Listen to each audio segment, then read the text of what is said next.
बोलिए श्री रमण बिहारी लाल की जय। जय जय श्री राधे।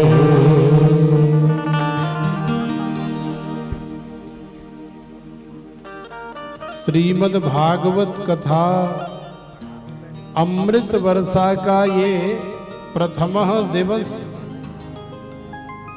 हम लोग आनंद ले रहे हैं। जैसा कि आप सब लोग जानते हैं, कथा से पूर्व हम लोगों ने आज लगभग संपूर्ण नगर की इस डेरा बस्सी की सुंदर दिव्य मंगल कलश शोभा यात्रा की और ऐसी यात्रा करके अपना जीवन तो धन्य बनाया ही, साथ में जिन लोगों ने कलश यात्रा का सुंदर दिव्य दर्शन लाभ प्राप्त किया, उन लोगों का भी जीवन धन्य होगा। क्योंकि वास्तव में मानव जीवन का सर्वोत्कृष्ट लाभ, मानव जीवन की सबसे बड़ी निधि यदि कोई है तो वो केवल और केवल भगवान की कथा ही है, केवल और केवल हरि कथा ही है, केवल और केवल सत्संग ही है। भगवान की कथा से बढ़कर के मानव जीवन के लिए और कोई लाभ हो ही नहीं सकता। तो प्रेम से बोलो राधे। देखो, श्री धाम वृंदावन से हम यहाँ पर ऐसे दिव्य संगीतज्ञ और आचार्य जी लेकर के आए हैं। तो किस लिए लेकर के आए हैं? इसलिए लेकर के आए हैं ताकि आपको ज़्यादा से ज़्यादा यहाँ आनंद प्रदान करके जाएं, आपके जीवन को धन्य बना करके जाएं। क्योंकि ये जीवन साधारण नहीं है। एक जन्म, दो जन्म, 10, 20, 50, 100, 1000 जन्म नहीं, अपितु अनेक जन्म, जिनकी कोई संख्या नहीं है। भाग्योदयेन बहुजन्म समर्जितेन सत्संगमं च लभते पुरुषो यदा वै अज्ञान हेतु कृत मोह मदांधकार नाशम विधाय हि तदो दयते विवेकः। एक जन्म, 10, 20, 50, 1000 जन्म नहीं, अनेक जन्मों का भाग्य जब आपका उदय हुआ है तब आपको ये मानव शरीर मिला है। और फिर मानव शरीर मिलने के बाद यदि मानव शरीर आपका ऐसे ही व्यर्थ चला गया, बिना सत्संग के, बिना कथा के, बिना कीर्तन के, तो फिर मानव शरीर का फायदा क्या है? भाई, मानव शरीर का फायदा तो यही है कि जो कार्य पशु पक्षी कीट पतंगे इत्यादि नहीं कर सकते वो मानव कर सकता है। जैसे भगवान की कथा श्रवण कर सकता है, भगवान का पाठ कर सकता है, पूजा कर सकता है, अर्चना वंदना कर सकता है, ये सब कार्य 84 लाख योनि में पड़े हुए वो जीव नहीं कर सकते, क्योंकि वो तो भोग योनि है।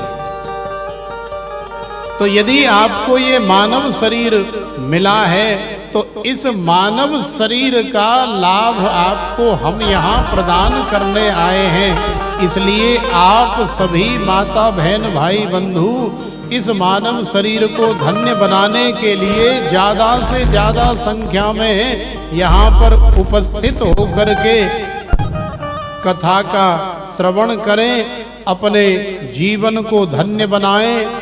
जैसा कि आप ये भी जानते हैं कि इस श्री राम मंदिर, श्री सनातन धर्म सभा के हमारे आदरणीय श्री पुजारी जी महाराज, जिन्होंने तन से, मन से, धन से विशेष रूप से सहयोग करके और आपके कल्याण की कामना की है। भाई पुजारी जी को यदि केवल अपना कल्याण करना होता तो पुजारी जी आराम से मंदिर में पूजा पाठ करते रहते और अपना कमरे में बैठ करके माला जपते रहते, उनका अपना कल्याण तो हो जाता। लेकिन जो साधु संत होते हैं, जो महात्मा होते हैं, जो ऋषि मुनि होते हैं, उनके हृदय में ऐसी कामना नहीं होती कि हमें केवल अपना ही कल्याण करना है।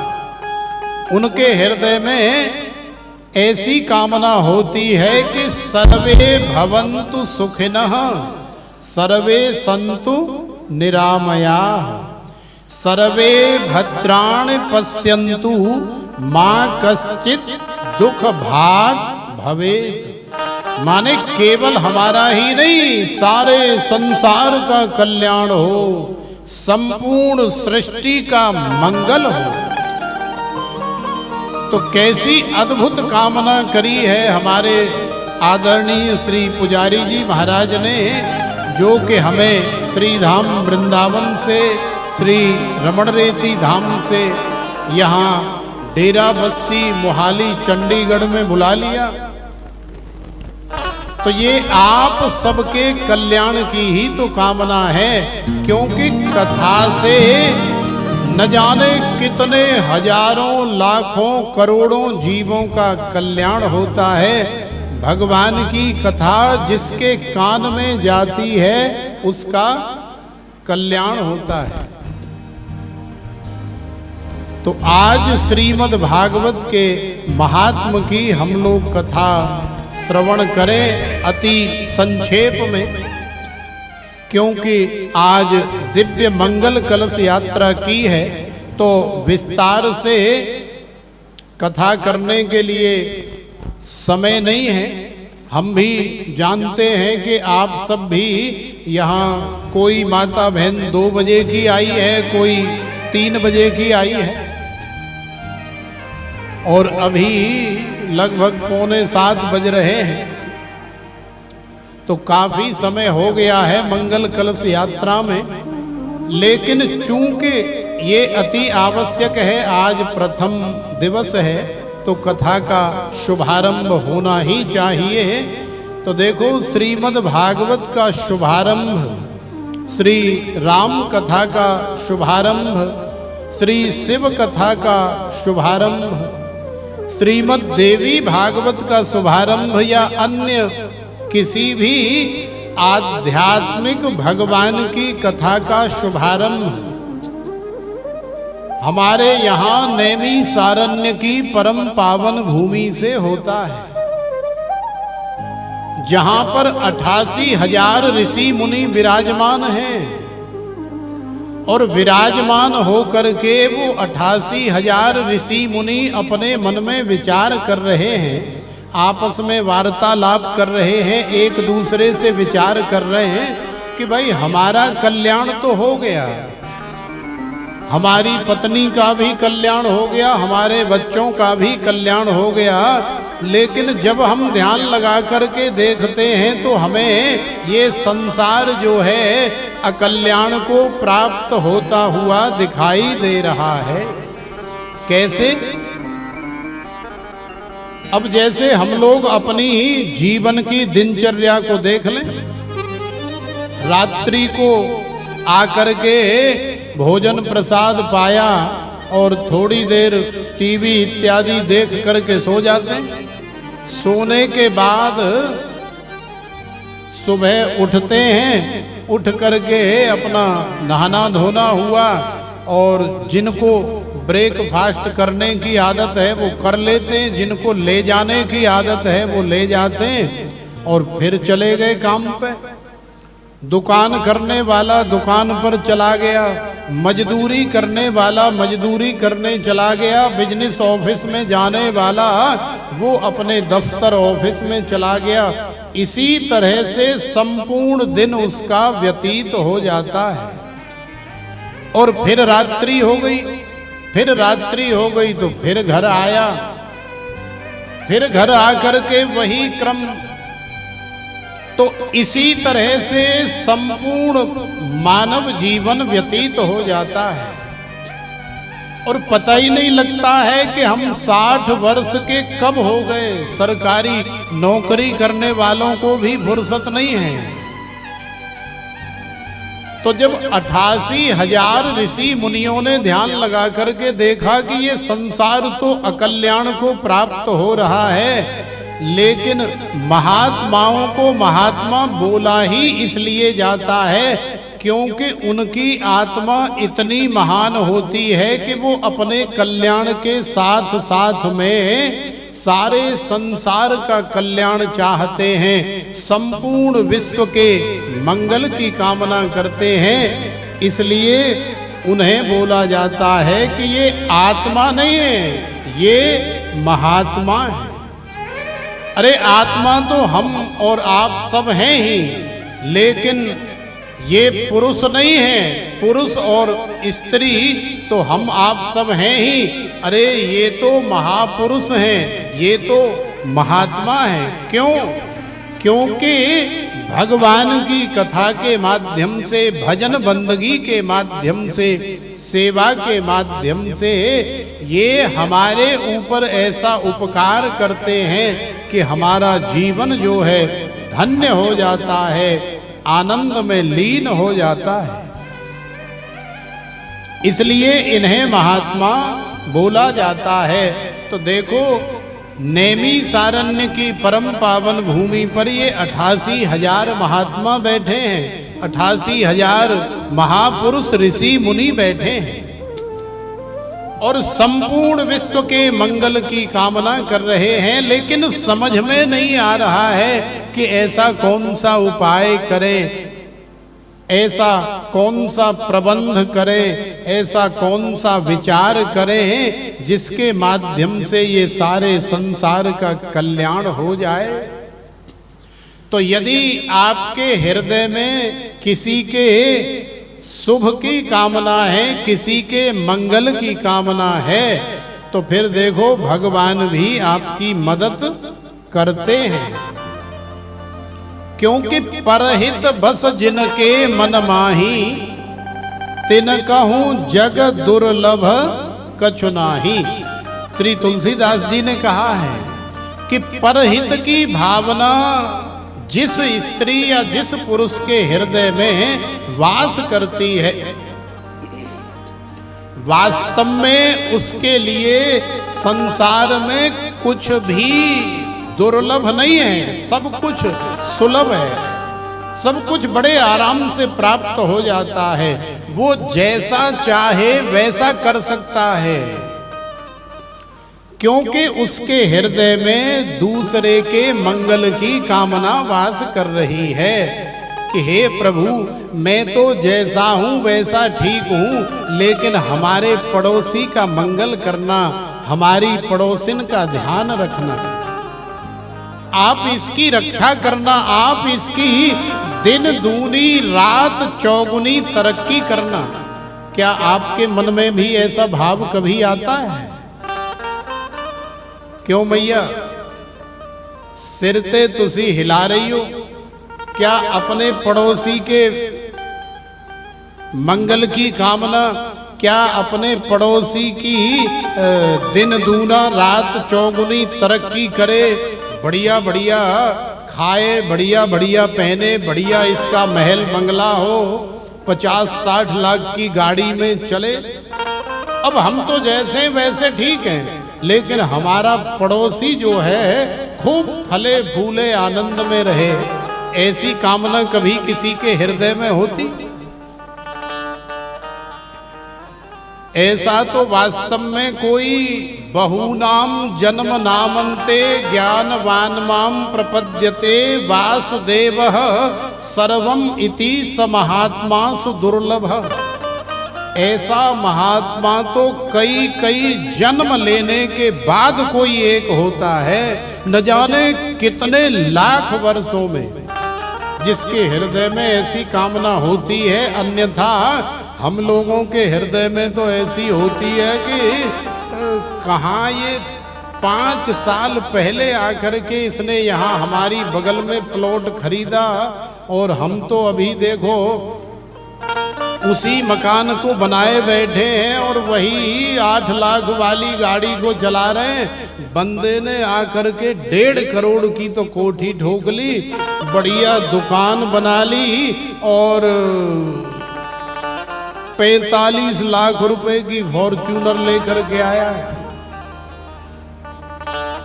माने अंदर से मच्छर काटने लगता है, अंदर से दर्द होने लगता है, अंदर से ईर्ष्या होने लगती है। इसलिए हमें पुरुष या स्त्री कहा जाता है, इसलिए महापुरुष या महात्मा नहीं कहा जाता। तो देखो महापुरुषों के हृदय में ही वास्तव में सबके मंगल की कामना वास करती है। तो हमारे आदरणीय श्री पुजारी जी एक ऐसे महापुरुष हैं जिन्होंने ऐसी अद्भुत अलौकिक दिव्य कामना करी कि ये डेरा बस्सी वाले जितने भी लोग हैं, जितनी भी माताएं हैं, जितनी बहन भाई हैं, इन सभी का कल्याण हो। और याद रखना ये कथा कोई आदरणीय श्री पुजारी जी अपने कल्याण या अपने स्वार्थ के लिए नहीं कर रहे हैं। ये कथा आप सबकी है, ये कथा आपकी है। माने हर माता को, हर भाई को ये सोचना है कि ये कथा मेरी है और इस कथा में मुझे तन से, मन से, धन से बढ़ चढ़ करके सहयोग करना है। यही वास्तव में मानव जीवन की सार्थकता है। और 7 दिन तक ज्यादा से ज्यादा कथा का श्रवण करना है, ऐसा प्रयास करना है। तो प्रेम से बोलो राधे। देखो राधे राधे बोलते रहो, क्योंकि हम वृंदावन से आए हैं। भले ही ये कथा के रूप में श्याम सुंदर विराजमान हैं, कन्हैया बैठे हैं, लेकिन राधे के बिना श्याम आधे, कहते राधे श्याम। तो जैसे राधे श्याम, गौरी शंकर, लक्ष्मी नारायण और सीता और राम, तो ऐसे ही हमारे श्री ठाकुर जी नंद के लाला भी किशोरी जी के बिना पूर्ण नहीं है। इसलिए राधे राधे तो आपको बोलना ही पड़ेगा। तो प्रेम से बोलो राधे। ऐसे बड़े उत्साह के साथ, आनंद के साथ आवाज आनी चाहिए। तो नैमिषारण्य की परम पावन भूमि पर 88,000 ऋषि मुनियों ने जब देखा कि ये सारा संसार तो अकल्याण को प्राप्त हो रहा है, तो उनके हृदय में बड़ी वेदना हुई, बड़ा कष्ट हुआ। उन्होंने सोचा कि यार ऐसा कौन सा उपाय किया जाए। जैसे पुजारी जी को समझ में आ गया कि भाई भागवत की कथा कराई जाए, जिससे समस्त डेरा बस्सी वाले और न जाने कितने जीवों का और न जाने कितने दूर दूर से आने वालों का कल्याण होगा। ऐसे ही उन ऋषि मुनियों के हृदय में आया कि भगवान की कथा ही वास्तव में जीव का कल्याण कर सकती है, लेकिन उस भगवान की कथा को करने के लिए कोई विद्वान, विरक्त और रसीला वक्ता होना अति आवश्यक है। केवल वैराग्यवान हो तो भी नहीं चलेगा, केवल विरक्त हो तो भी नहीं चलेगा, केवल रसीला ही हो, रस से भरा हुआ हो तो भी नहीं चलेगा। विरक्तो वैष्णवो, विरक्त भी होना चाहिए, वैष्णव भी होना चाहिए और रस सिद्ध भी होना चाहिए। माने जिसमें सब कुछ मिला हुआ हो। जब जैसे आनंद प्रदान करना हो उस आनंद को प्रदान करने में सामर्थ्यवान हो। तो ऋषि मुनियों ने आपस में देखा, विचार किया, तो समझ में नहीं आया कि आखिरकार भगवान की कथा किससे कराई जाए जिससे संसार का कल्याण हो। तो देखो भगवान गोविंद ने उन ऋषि मुनियों के ऊपर बड़ी कृपा करी और महर्षि वेदव्यास जी के परम लाडले, परम विद्वान, परम विरक्त और परम रसिक संत युवा केवल 21 वर्षीय श्री सूत जी महाराज को भेज दिया। श्री सूत जी महाराज 88,000 ऋषि मुनियों के मध्य में नैमिषारण्य में पधारे। जैसे ही श्री सूत जी महाराज आए तो श्री सूत जी महाराज को देख करके सारे ऋषि मुनि खड़े हो गए। सबने श्री सूत जी का अभिवादन किया, वंदन किया, अभिनंदन किया, बिठाया, चाय पानी पिलाया, हाथ जोड़ करके प्रार्थना करने लगे। बोले महाराज धन्य है हम लोग जो आप पधारे, क्योंकि आपके जैसे संत की ही वास्तव में हमें तलाश थी। हम लोग बहुत देर से विचार कर रहे थे कि कोई ऐसा संत मिल जाए जिसके माध्यम से इस संसार के कल्याण के लिए भगवान की कथा कराई जाए। तो आप पधार गए, आप आ गए। आपसे हमारी प्रार्थना है, विनती है कि आप व्यासपीठ पर विराजमान हो और हमें भगवान की कथा सुनाएं। तो देखो यदि उम्र में कोई छोटा हो और कोई डबल या तिबल उम्र वाला कोई अभिवादन कर रहा हो, हाथ जोड़ रहा हो, तो स्वाभाविक है संकोच लगता ही है, शर्म आ ही जाती है। क्यों मैया असी ठीक कह रहे हैं ना? तुसी साड़ी कथा समझ रही हो कि नहीं? तुहाडे पल्ले साड़ी गल पैंदी है कि नहीं? ये दसो, समझ में आ रही है? तो प्रेम से बोलो राधे। तो श्री सूत जी महाराज को बड़ा संकोच हुआ, बड़ी लज्जा आ रही है, बड़ी शर्म आ रही है। अरे महाराज कैसी बात कर रहे हो? हम कल परसों के छोरा आपको कहा कथा सुनाएंगे? अरे आपकी उम्र तो देखो लाखों वर्ष की है और किसी ऋषि मुनि की उम्र तो करोड़ों वर्ष की है। किसी की तो इतनी बड़ी उम्र है कि जिनके जीवन में न जाने कितने इंद्र बदल गए। किसी की तो इतनी उम्र है कि जिनके जीवन में न जाने कितने ब्रह्मा बदल गए। और वो ऋषि मुनि अभी तक एक ही शरीर को लेकर के नैमिषारण्य की परम पावन भूमि पर भजन का आनंद ले रहे हैं।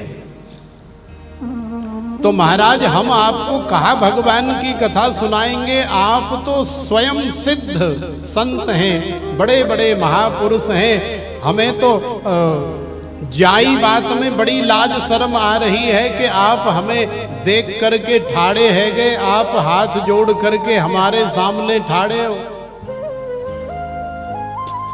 हमारे लिए तो डूब करके मर जाने वाली बात है।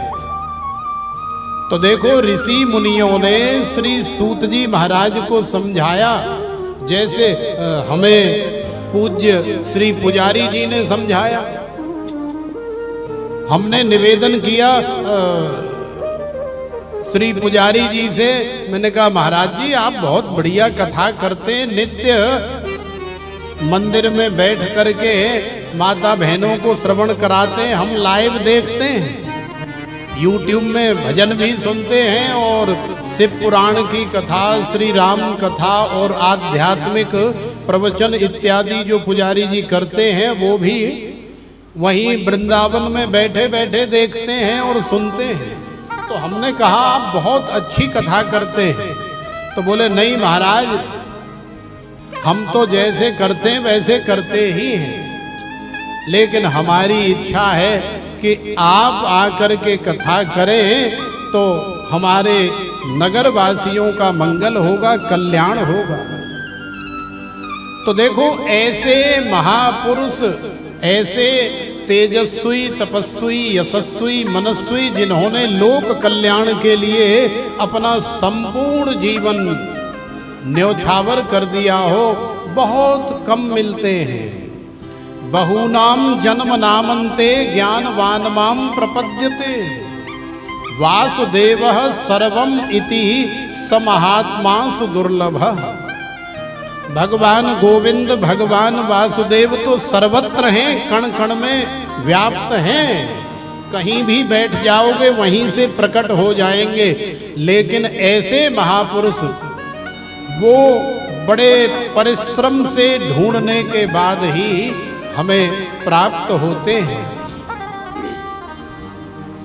देखो कितना दिव्य मंगल हुआ है। कितने दिन से गर्मी से झुलस रहे थे और आज तो देवता भी इतने प्रसन्न हो गए हैं कि झमाझम मेघ मंडलों के द्वारा आप सभी का और हमारे श्रीमद् भागवत भगवान का दिव्य स्वागत किया जा रहा है, वंदन अभिनंदन किया जा रहा है। ऐसी सड़ी हुई गर्मी से झुलस रहे थे कितने दिन से, और आज मंगल कलश यात्रा होते ही कथा का शुभारंभ हुआ। कहते हैं ना कि first impression is the last impression. तो प्रारंभ में ही यदि ऐसा इंप्रेशन हो जाए तो फिर तो समझ लो कि दिन दूना रात चौगुनी होनी ही होनी है। तो आज तो देवता भी प्रसन्न हो गए और झमाझम मेघ मंडलों के द्वारा ये स्वागत सत्कार किया जा रहा है वर्षा के माध्यम से, और एयर कंडीशन वातावरण हो गया है। गर्मी लगती है तो हूं कलश यात्रा में तो लगती ही, हुन ते नहीं लगती ना। तो देखो कितना सुंदर मौसम हो गया है। ये श्रीमद् भागवत भगवान की कृपा है।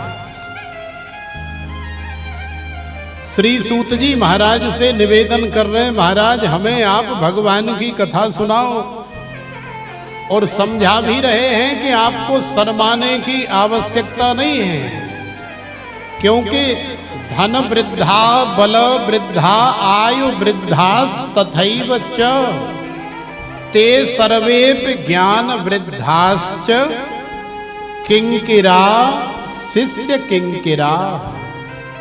भाई किंकर का जो शिष्य होता है वो किंकर ही होता है, विद्वान का जो शिष्य होता है वो विद्वान ही होता है, ब्राह्मण का जो बालक होता है वो ब्राह्मण ही होता है, चूहे का जो बालक होता है वो चूहा ही होता है।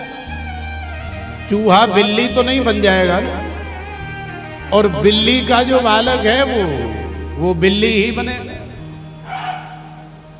तो 88,000 ऋषि मुनि निवेदन कर रहे, बोले महाराज श्रीमद् भागवत की रचना करने वाले महर्षि वेद व्यास जी जो साक्षात श्री रमण बिहारी, बांके बिहारी, रास बिहारी, कुंज बिहारी के ऐसे परम रसिक हैं कि जिन्होंने समाधि में भगवान की दिव्य लीलाओं का दर्शन करते हुए श्रीमद् भागवत की रचना कर दी, ऐसे महापुरुष के आप शिष्य हैं।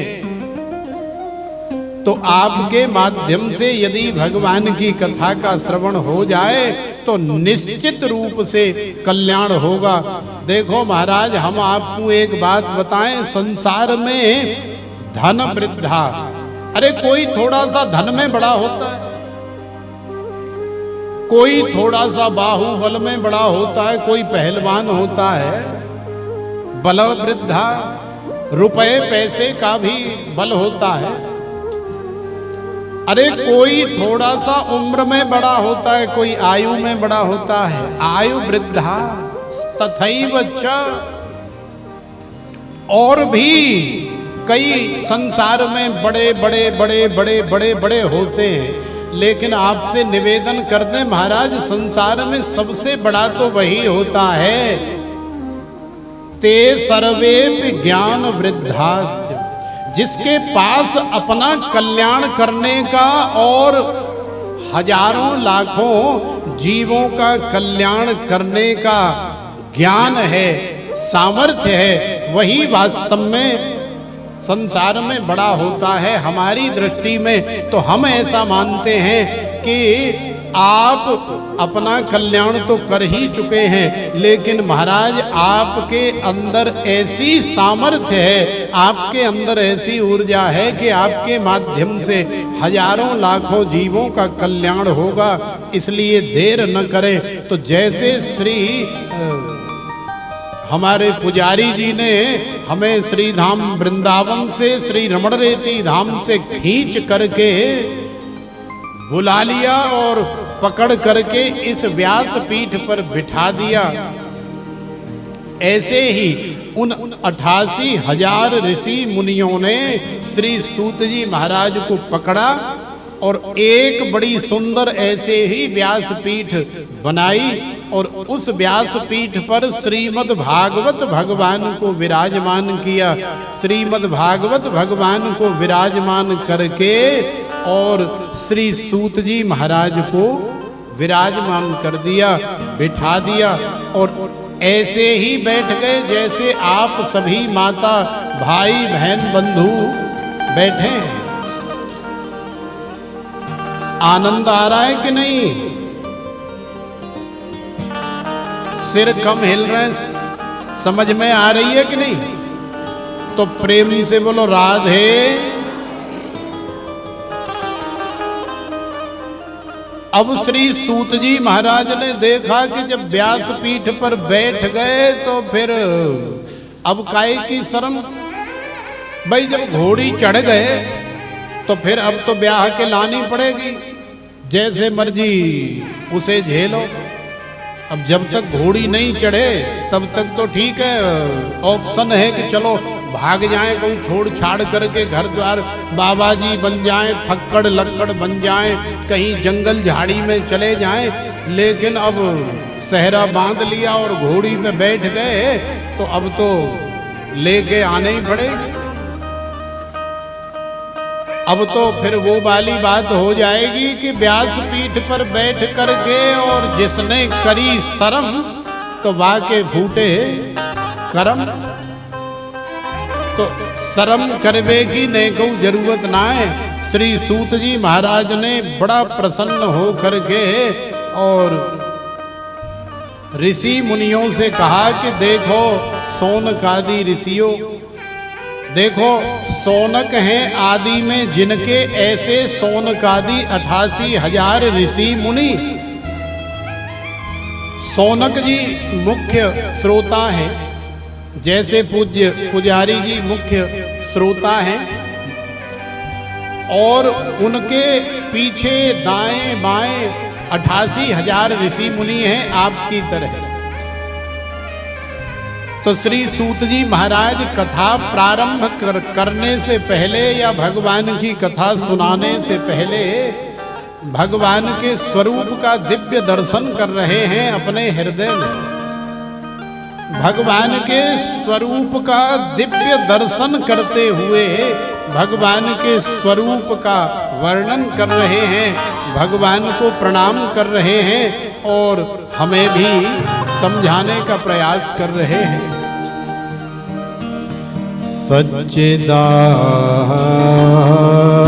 सच्चिदानंद रूपा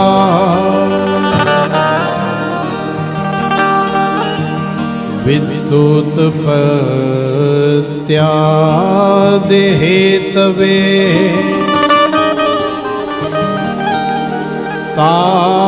तापत्रय विनाशाय श्री कृष्णाय वयम्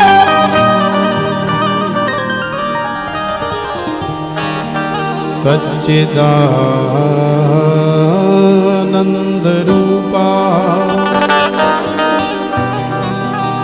विश्वोत्पत्त्यादि हेतवे तापत्रय विनाशा श्री कृष्णाय वयं नुमः। श्री कृष्णाय वयं नुमः।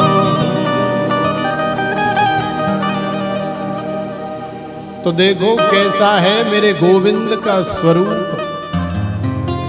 श्री सूत जी महाराज कह रहे हैं कि भगवान सतघन हैं, भगवान चिदघन हैं और भगवान आनंद घन हैं।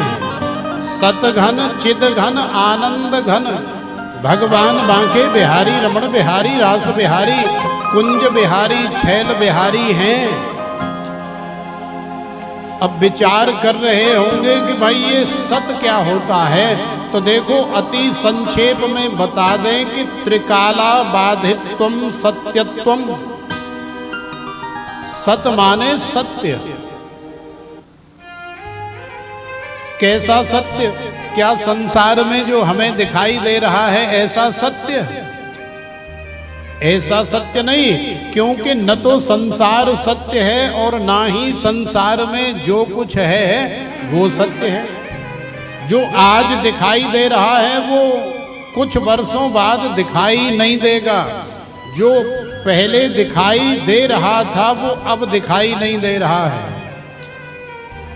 कोई 100 वर्ष बाद चला जाता है, कोई 80 वर्ष बाद चला जाता है, कोई 200 वर्ष बाद चला जाता है। संसार के ऐसे बहुत सारे पदार्थ, ऐसी बहुत सारी वस्तुएं हैं जिनकी एक एक अवधि है।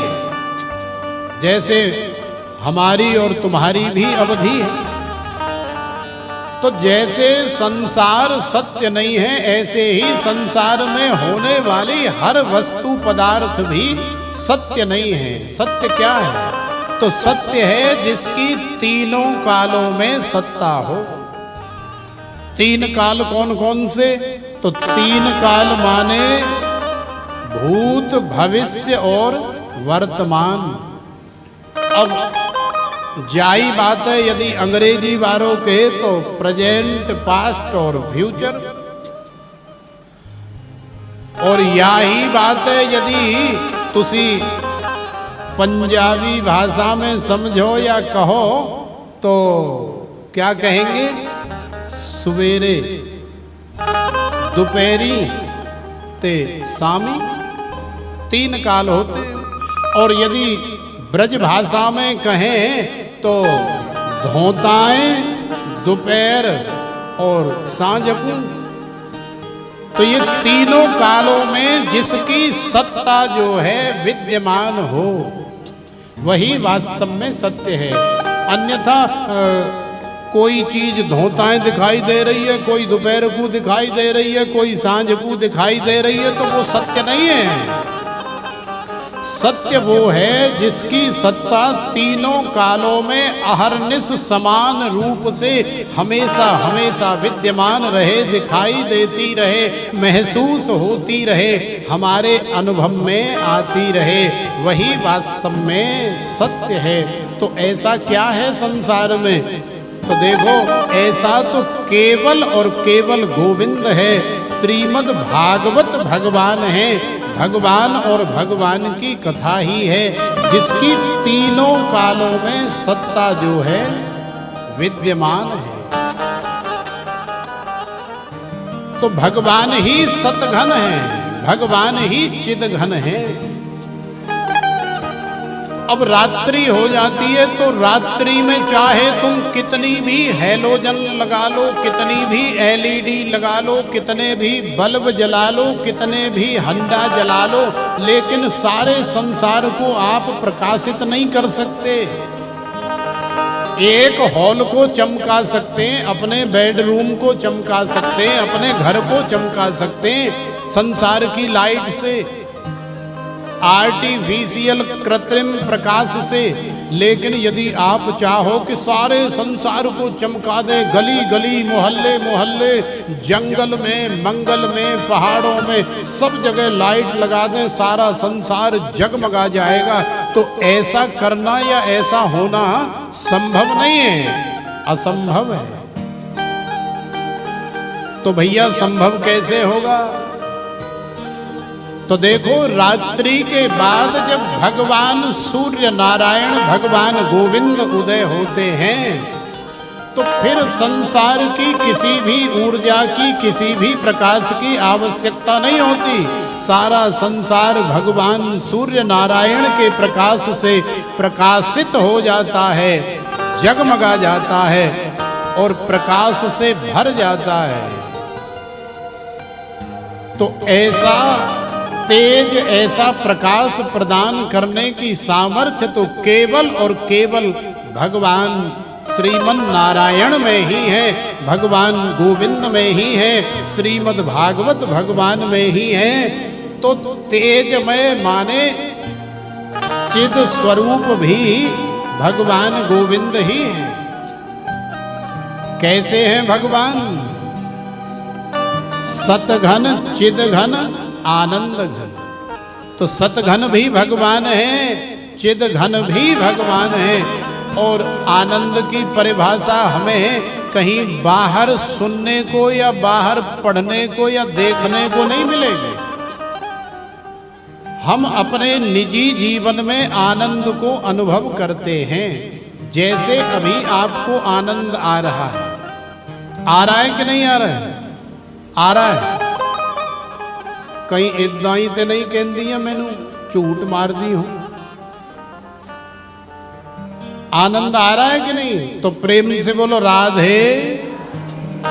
तो आनंद जो आपको आ रहा है, या मंगल कलश शोभा यात्रा में आ रहा था या आता है, माने जब जब आता है, तो वो किसी को दिखाने का, बताने का ऐसी कोई वस्तु नहीं है, ऐसा कोई पदार्थ नहीं है। दिखाने का और बताने का विषय नहीं है, सब्जेक्ट नहीं है। ये केवल महसूस करने वाली बात है। तो आनंद माने भगवान। जब तुम्हें आनंद आ रहा है, देखो जब आनंद आता है ना, तो हम संसार को, घर को, बच्चों को, पति इत्यादि सबको भूल जाते हैं, और भूल करके एकदम आनंद में ऐसे लीन हो जाते हैं कि पता ही नहीं लगता कि 3 घंटे, 4 घंटे, 6 घंटे कहाँ निकल गए। तो यही वास्तव में आनंद है, यही गोविंद है, यही भगवान का स्वरूप है। ये जो आपके अंदर प्रकट होता है, ये आनंद ही वास्तव में भगवान है। तो भगवान कैसे हैं? तो भगवान सतघन है, चिदघन है, और भगवान आनंद घन है। और कैसे हैं भगवान? बोले विश्वोत्पत्त्यादि हेतवे। ये जो संपूर्ण विश्व आपको दिखाई दे रहा है, इस विश्व को उत्पन्न करने वाले, इस विश्व का पालन करने वाले, इस विश्व का समय आने पर संहार करने वाले विश्वोत्पत्त्यादि हेतवे, इस संपूर्ण विश्व की उत्पत्ति का एकमात्र हेतु भी भगवान ही है। तो विश्वोत्पत्त्यादि हेतवे तापत्रय विनाशाय श्री कृष्णाय वयम नुमः। 3 प्रकार के ताप होते हैं संसार में, जानते हैं कि नहीं? 3 प्रकार के कौन कौन से? कोई तन दुखी, कोई मन दुखी, कोई धन बिन रहत उदास, थोड़े थोड़े सब दुखी और सुखी राम के दास। दैहिक दैविक भौतिक तापा, राम राज्य काहू नहीं व्यापार। तो ये 3 प्रकार के ताप होते हैं संसार में, और चौथे प्रकार का कोई ताप नहीं है।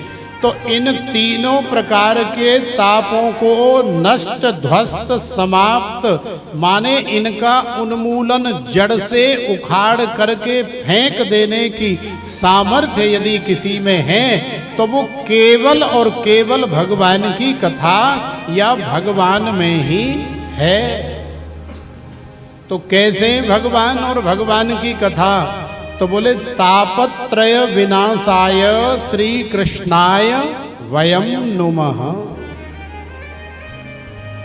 ऐसे भगवान गोविंद को, ऐसे भगवान श्री कृष्ण को, ऐसे भगवान श्रीमन नारायण को मैं प्रणाम कर रहा हूँ। मैं उनकी अर्चना वंदना पूजा कर रहा हूँ, उनके चरणों में साष्टांग प्रणति निवेदित कर रहा हूँ। श्री सूत जी महाराज तो प्रणाम कर ही रहे हैं। श्री सूत जी महाराज के साथ में 88,000 ऋषि मुनि भी प्रणाम कर रहे हैं। और यहाँ इस डेरा बस्सी में श्री राम मंदिर में बैठ करके भगवान की कथा के माध्यम से हम और श्री पुजारी जी और आप सब भी भगवान के स्वरूप का चिंतन करते हुए प्रणाम कर रहे हैं। तो देखो ऐसी परम पावन है भगवान की कथा। अब यही कथा नैमिषारण्य में चल रही है, श्री सूत जी महाराज कह रहे हैं। और यही कथा कैलाश मान सरोवर पर चल रही है। भोले बाबा कह रहे हैं और मैया पार्वती श्रोता बन करके कहो, यजमान बन करके कहो, श्रवण कर रही हैं और बड़े आनंद के साथ में श्रवण कर रही हैं। और वास्तव में तो हमारे भोला भंडारी ऐसे हैं, भोले बाबा ही भगवान की समस्त कथाओं के एकमात्र ऐसे वक्ता हैं कि सबसे पहले भगवान की कोई भी कथा हो, चाहे राम कथा हो और चाहे भागवत की कथा हो और चाहे अन्य किसी पुराण की कथा हो, सबसे पहले भोले बाबा ही हमारे मैया पार्वती के माध्यम से श्रवण कराते हैं। तो ऐसे भोले बाबा का हम लोग वंदन न करें, अभिनंदन न करें, उनका स्मरण न करें, उनको प्रणाम न करें, ऐसा कैसे हो सकता है? तो आइए भोले बाबा को हम लोग एक भाव के माध्यम से याद करें, उनके चरणों में ऐसी प्रार्थना करें कि बाबा ऐसा आशीर्वाद दो कि हमारे जीवन में न तो कोई ऐसी सुबह आए और न हमारे जीवन में ऐसी कोई शाम आए, न ऐसी कोई घड़ी आए जिस समय आपका विस्मरण हो, आपका हमेशा स्मरण होता रहे। बाबा ऐसा आशीर्वाद दे। बड़ा सुंदर सा भाव है।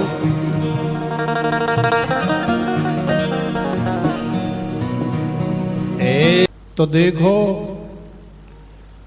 भोले बाबा से ऐसी प्रार्थना करें कि हमारे जीवन में एक भी सुबह ऐसी नहीं आए, एक भी शाम ऐसी नहीं आए, एक भी दोपहरी ऐसी नहीं आए, माने हमारे जीवन में एक भी पल ऐसा न आए जो कन्हैया के स्मरण के बिना, भगवान के चिंतन के बिना व्यतीत हो। मानव जीवन की सार्थकता वास्तव में तभी है जब तस्मात् केनाप्युपायेन मनः कृष्णे निवेशयेत्। साम से, दाम से, दंड से, भेद से, किसी भी प्रकार से, किसी भी उपाय से हमारा ये जो मन रूपी तोता है या ये जो मन रूपी राजहंस है, ये भगवान गोविंद की कथा में निवेश हो जाए, भगवान के चरणों से जुड़ जाए, भगवान की याद हमको आने लग जाए, तभी वास्तव में मानव जीवन की सार्थकता है। तो प्रेम से बोलो राधे। तो ऐसी प्रार्थना आप भगवान से कर सकते हैं कि हमारे जीवन में एक भी पल ऐसा न देना कि आपकी याद न आए, आपका चिंतन न हो। तो नैमिषारण्य की परम पावन भूमि पर ये जो 88,000 ऋषि मुनि बैठे हैं, ये भगवान को हमेशा हमेशा याद करने वाला उपाय ही तो बता रहे हैं कि भगवान की कथा श्रवण करने से भगवान की हमेशा याद आने लगती है। भगवान के विषय में जब श्रवण करते हैं तो भगवान से प्रेम हो जाता है, और जहां प्रेम हो जाता है फिर उसको याद करना नहीं पड़ता। ये बात आप सभी प्रैक्टिकली जानते हैं। साधारणतया ले लो, संसार में किसी बालिका को किसी बालक से प्रेम हो जाए, हालांकि संसार में होने वाला वो कोई प्रेम नहीं होता है, वो एक अट्रैक्शन है, एक आकर्षण है, एक लगाव है अंदर से जो कुछ समय के लिए होता है। इसलिए उसे प्रेम की संज्ञा तो हम नहीं दे सकते। वो एक प्यार हो सकता है, एक आकर्षण लगाव हो सकता है। प्रेम तो केवल भगवान से होता है। प्रेम जो है आध्यात्मिक शब्द है, और आध्यात्मिक दैविक शब्द है, वो केवल भगवान के लिए ही उपयोग होता है। इसलिए प्रेम तो भगवान से ही होता है, और यदि प्रेम भगवान से हो जाए तो फिर भगवान को याद करना नहीं पड़ता है, भगवान की याद अपने आप आती है। अब किसी को संसार में किसी से आकर्षण हो जाए, लगाव जुड़ाव हो जाए, तो क्या कोई बालिका या कोई पत्नी जो अपने पति से प्यार करती है, वो भले चाहे वहाँ ऑस्ट्रेलिया, कनाडा या इंग्लैंड में या अमेरिका में जाके बैठ जाए, तो उसके लिए सवेरे शामी कोई आसन बिछा करके अलग से बैठ करके याद करती है क्या कि हमारे पति परमेश्वर बहुत दूर बैठे हैं, 7 समुंदर पार बैठे हैं, तो क्यों न मैं थोड़ा समय निकाल करके और उन्हें याद कर लूं कि उनके साथ में ऐसे ऐसे आनंद लेने जाती थी, कभी वृंदावन जाती थी, कभी हरिद्वार जाती थी, कभी काशी जाती थी, और कभी पिकनिक मनाने के लिए और भी बहुत सारी जगह हैं वहां भी जाती थी। तो क्या ऐसे कभी याद करती हो? ऐसे कभी याद नहीं करती हो। क्यों? क्योंकि तुमने अंदर से मान लिया है कि वो मेरा पति है, मेरा। इसलिए अलग से बैठ करके उसे याद करने की आवश्यकता ही नहीं होती। आप सो करके उठी हो, उसकी याद आ गई। आप स्नान कर रही हो, उसकी याद आ गई। आप झाड़ू लगा रही हो, बर्तन धो रही हो, या आटा लगा रही हो, रोटी बना रही हो, उसकी याद आ गई। याद का मतलब क्या है? तुम्हारी स्मृति में उसकी याद आ रही है, तुम्हें अंदर से बड़ी प्रसन्नता हो रही है याद करके।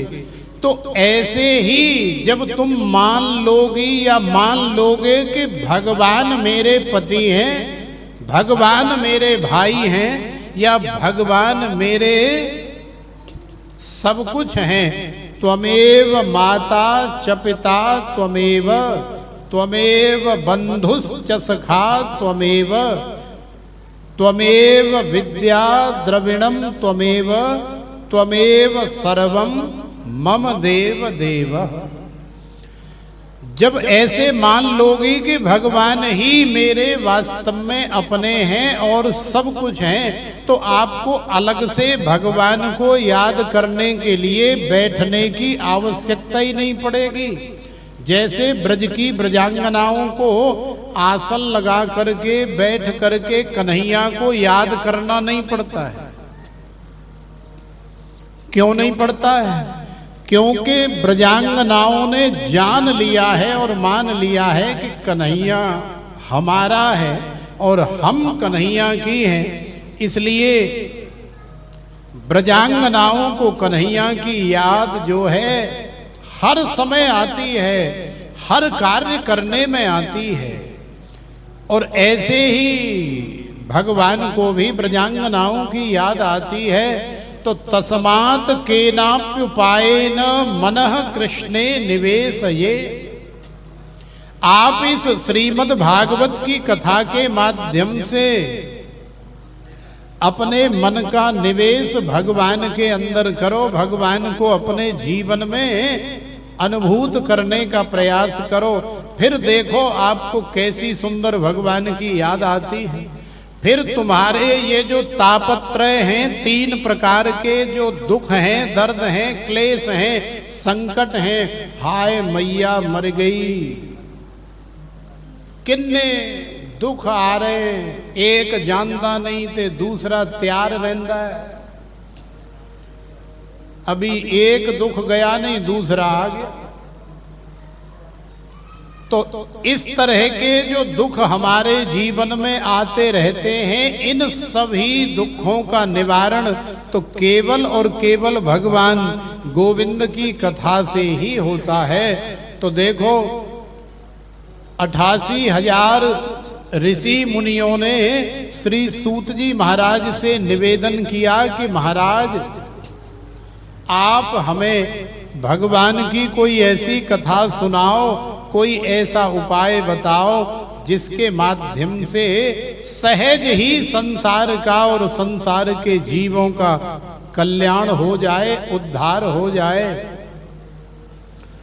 क्योंकि श्रेयसाम यद भवत् श्रेयः पावनानां च पावनम कृष्ण प्राप्ति करम सस्वत साधनम तद्वदाधुना। श्रेष्ठ से श्रेष्ठ, अति श्रेष्ठ, पावन से भी पावन, परम पावन,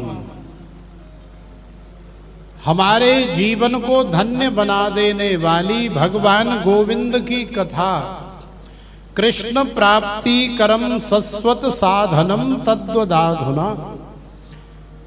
भगवान की कथा सुनते इतनी देर तो हमें भगवान की याद आती है, भगवान की अनुभूति भी होती है।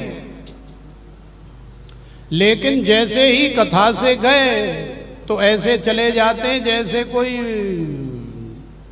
बालुका में बैठ गया हो, रज में बैठ गया हो, रेती में बैठ गया हो और उठ करके जैसे पल्ला सा झाड़ करके चल देते हैं ना, ऐसे ही हो जाता है कथा सुनने के बाद भी। कथा में जितनी देर बैठे उतनी देर तो भगवान की याद भी आ रही है और आनंद भी आ रहा है। लेकिन जैसे ही कथा विराम हुई और जैसे ही कथा पांडाल से गेट से बाहर निकले तो पल्ला सा झाड़ करके चले जाते हैं। ये कोई तुम्हारे साथ ही नहीं होता है, ये सबके साथ होता है। और ये हमारे ऋषि मुनियों का अनुभव है। ऋषि मुनि कह रहे हैं कि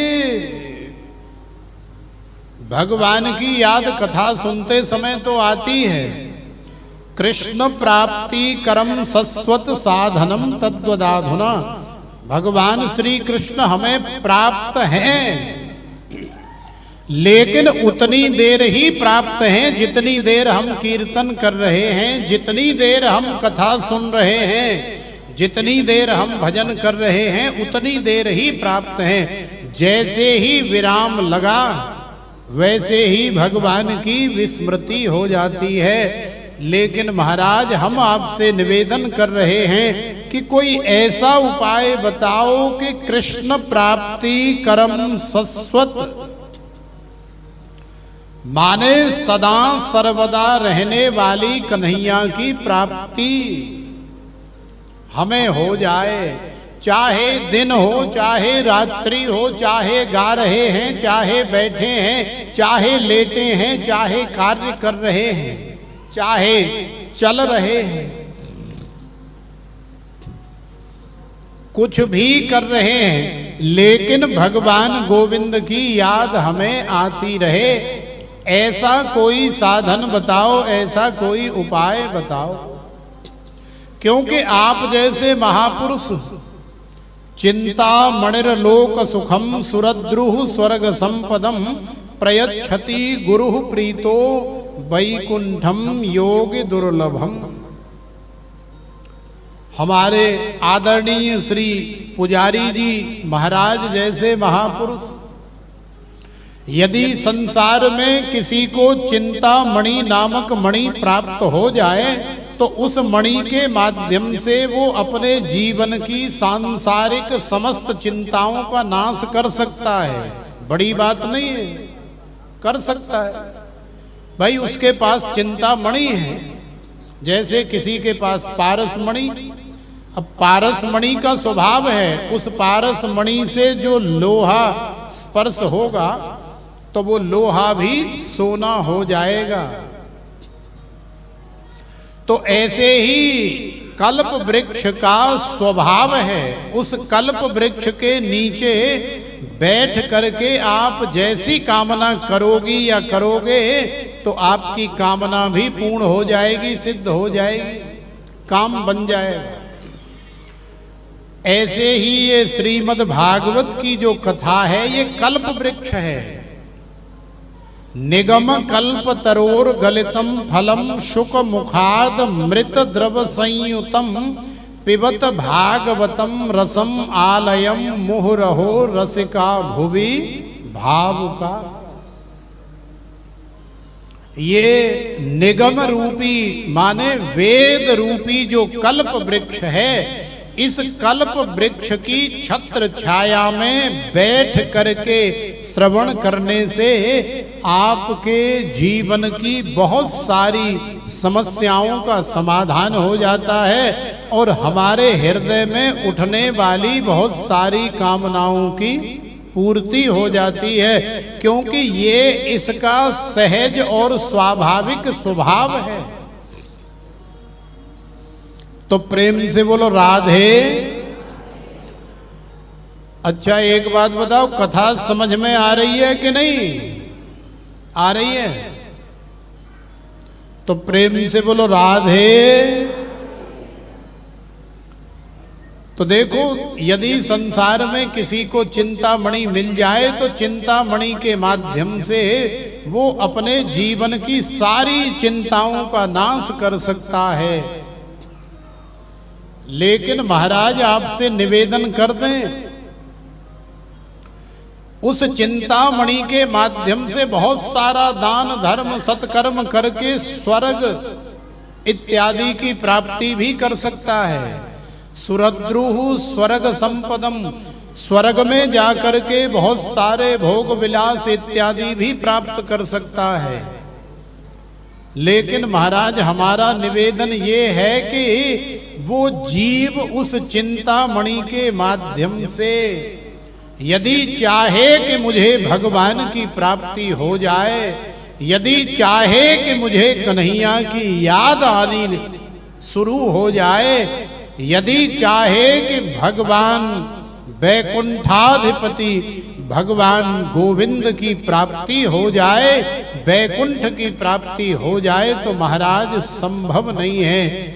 भगवान की प्राप्ति तो केवल और केवल आप जैसे महापुरुष जब कृपा करते हैं, दया करते हैं और आशीर्वाद प्रदान करते हैं, तब जाकर के भगवान की प्राप्ति होती है या भगवान की कथा की प्राप्ति होती है। और जिसे भगवान की या भगवान की कथा की प्राप्ति होती है, उसे ही वास्तव में भगवान के वैकुंठ की प्राप्ति होती है।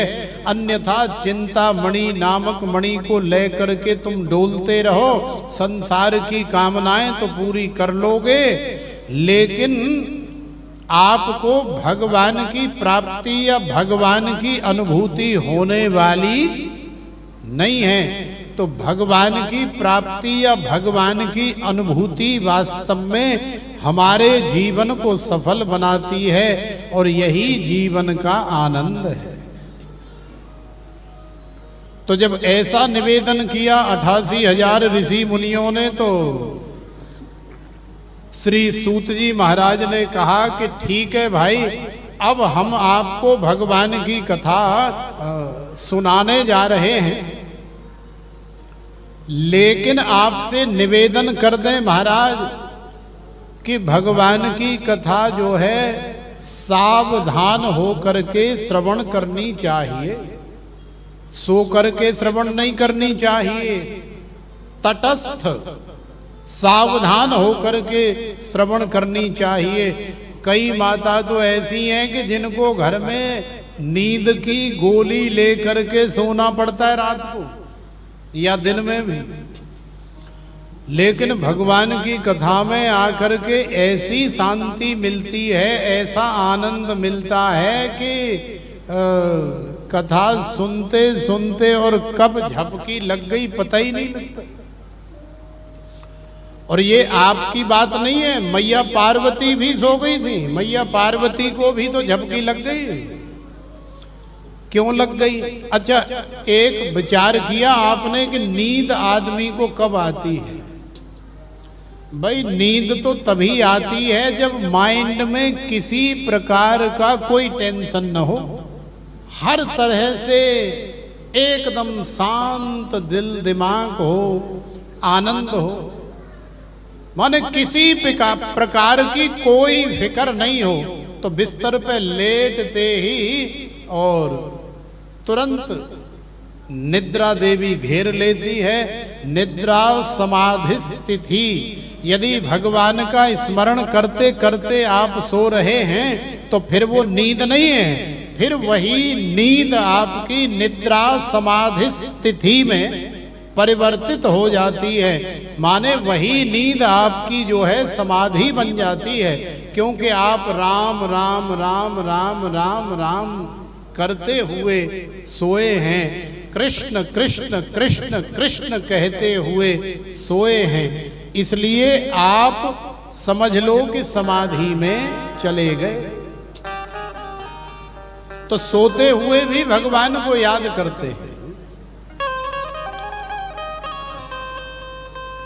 तो देखो, कथा के माध्यम से जो शांति हमें मिलती है, उस शांति में तुरंत हमें झपकी आनी शुरू हो जाती है।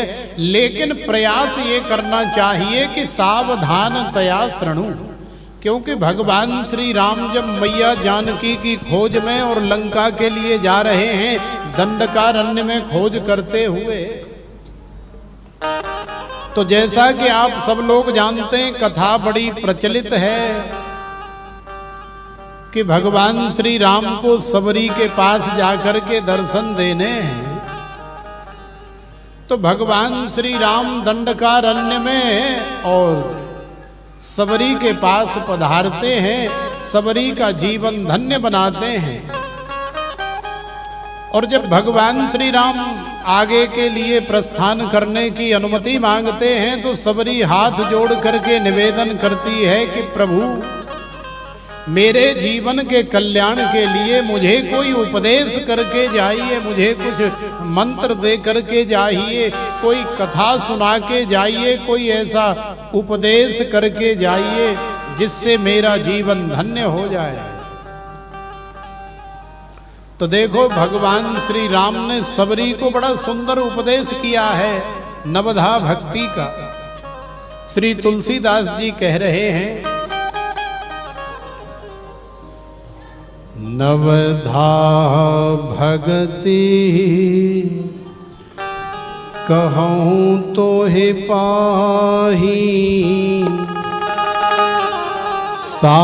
सावधान सुनो धरो मन माही।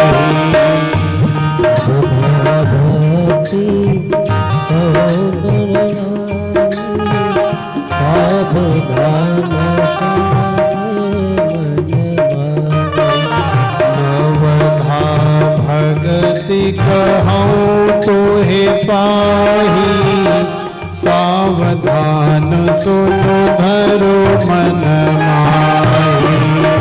नवभक्ति कहूँ तो पाही, सावधान सुनो धरो मन माही।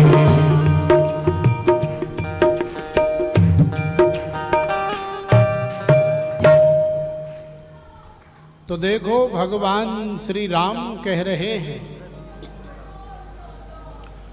कि हे सबरी, हे देवी, हम तुम्हें नवधा भक्ति का उपदेश तो प्रदान कर रहे हैं, इसमें किसी प्रकार का कोई संशय नहीं है, लेकिन सबसे बड़ी बात यह है कि तुम सावधान होकर के सुनो, क्योंकि सावधान होकर के सुनोगी तो तुम्हें एक एक बात पल्ले पड़ेगी, और जब पल्ले पड़ेगी तो फिर काम करेगी।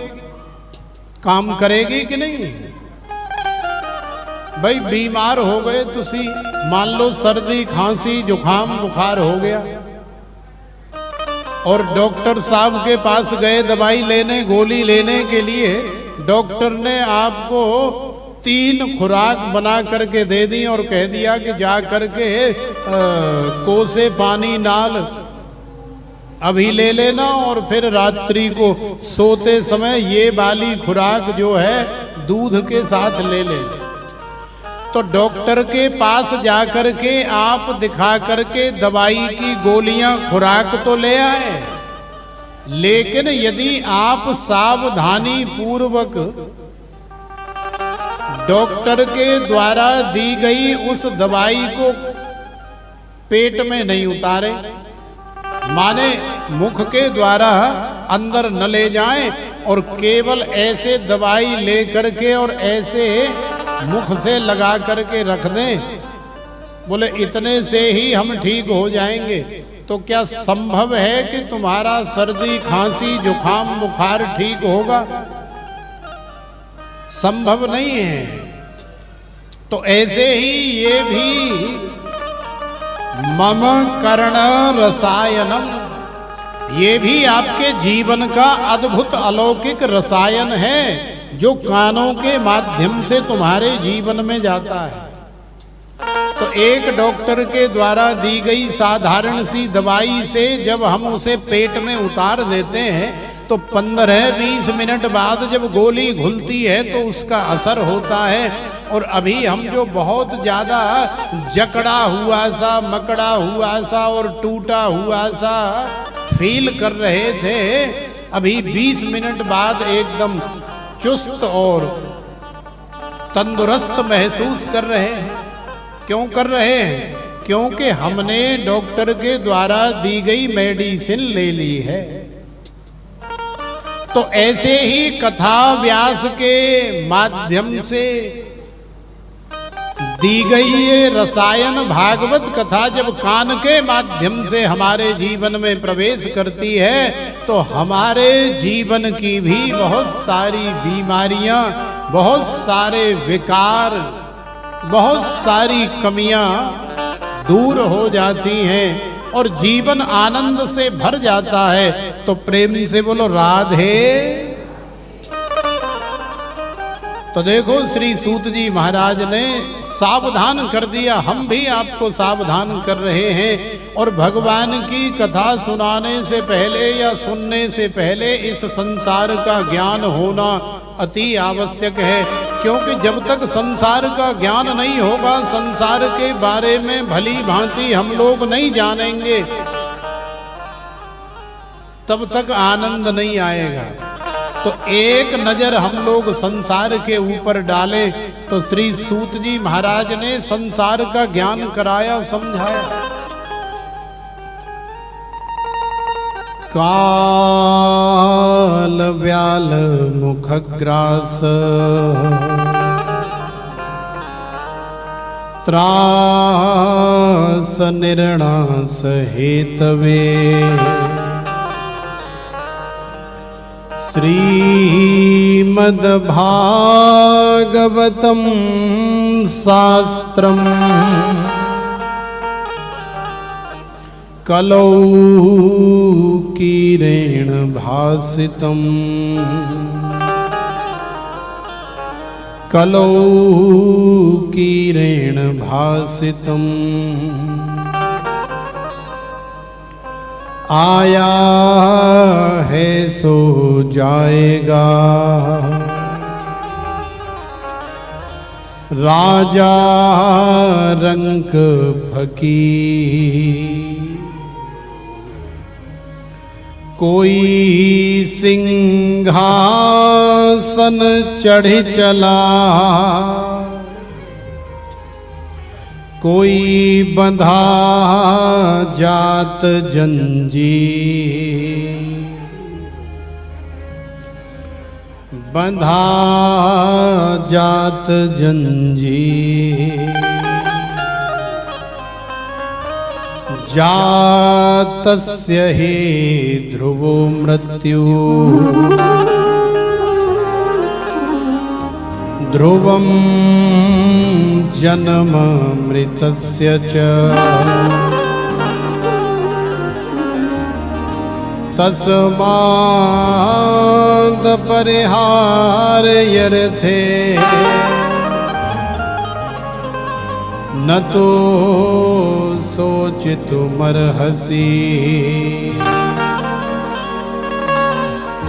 न तु सोचिसिमर्हसि।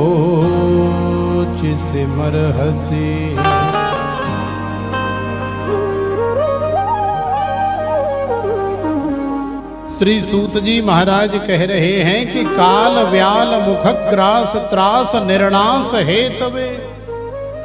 ये संसार क्या है? ये संसार काल का व्याल है और इस काल के व्याल में हम सब लोग बैठे हुए हैं। काल का व्याल क्या है? अब मान लो जैसे जंगल में एक अजगर सांप, और अजगर सांप ऐसे मुख खोल करके बैठा हुआ है। अब उसके मुख में कोई जानवर चला जाए तो वो जानवर कितनी देर तक सुरक्षित है? वो जानवर केवल उतनी देर तक सुरक्षित है जितनी देर तक वो अजगर सांप अपना मुख बंद नहीं कर लेता। जैसे ही अजगर सांप अपना मुख बंद करेगा उस जानवर की मृत्यु हो जाएगी। तो ठीक उसी तरह से ये संसार रूपी काल का व्याल माने ये संसार रूपी अजगर हमें अपने मुख में लेकर के बैठा हुआ है। अब ये तो संसार रूपी अजगर के ऊपर डिपेंड करता है कि ये अजगर अपना मुख कब बंद करे और कब हमारा प्राणांत हो जाए। तो देखो श्री सूत जी महाराज कितना सुंदर ज्ञान करा रहे हैं कि काल व्याल मुखग्रास त्रास निर्णास हेतवे। भैया ये संसार जिससे आप प्रेम कर रहे हो, जिसे आप अपना समझ रहे हो, जिसे आप छाती से लगाना चाहते हो, ये तुम्हारा नहीं है, ये अजगर सांप है। और अजगर सांप के मुख में आप और हम सब बैठे हुए हैं। तो समझ लो कि ये अजगर सांप जब मुख बंद करेगा तो प्राणांत हो जाएगा। संसरति इति संसारः शनै शनै सरति इति संसारः फलम सरति वस्त्रम सरति पुष्पम सरति। ये पुष्प जो है कितनी देर तक नहीं सड़ता है? अरे 10 घंटा 20 घंटा 50 घंटा बस, ज्यादा से ज्यादा कितनी देर चलेगा? कोई सेब का फल ले आए, कोई अनार ले आए, मौसम्बी ले आए, अंगूर ले आए, कितने दिन चलेगा? सुबह जो भोजन बनाया था वो कितनी देर चलेगा?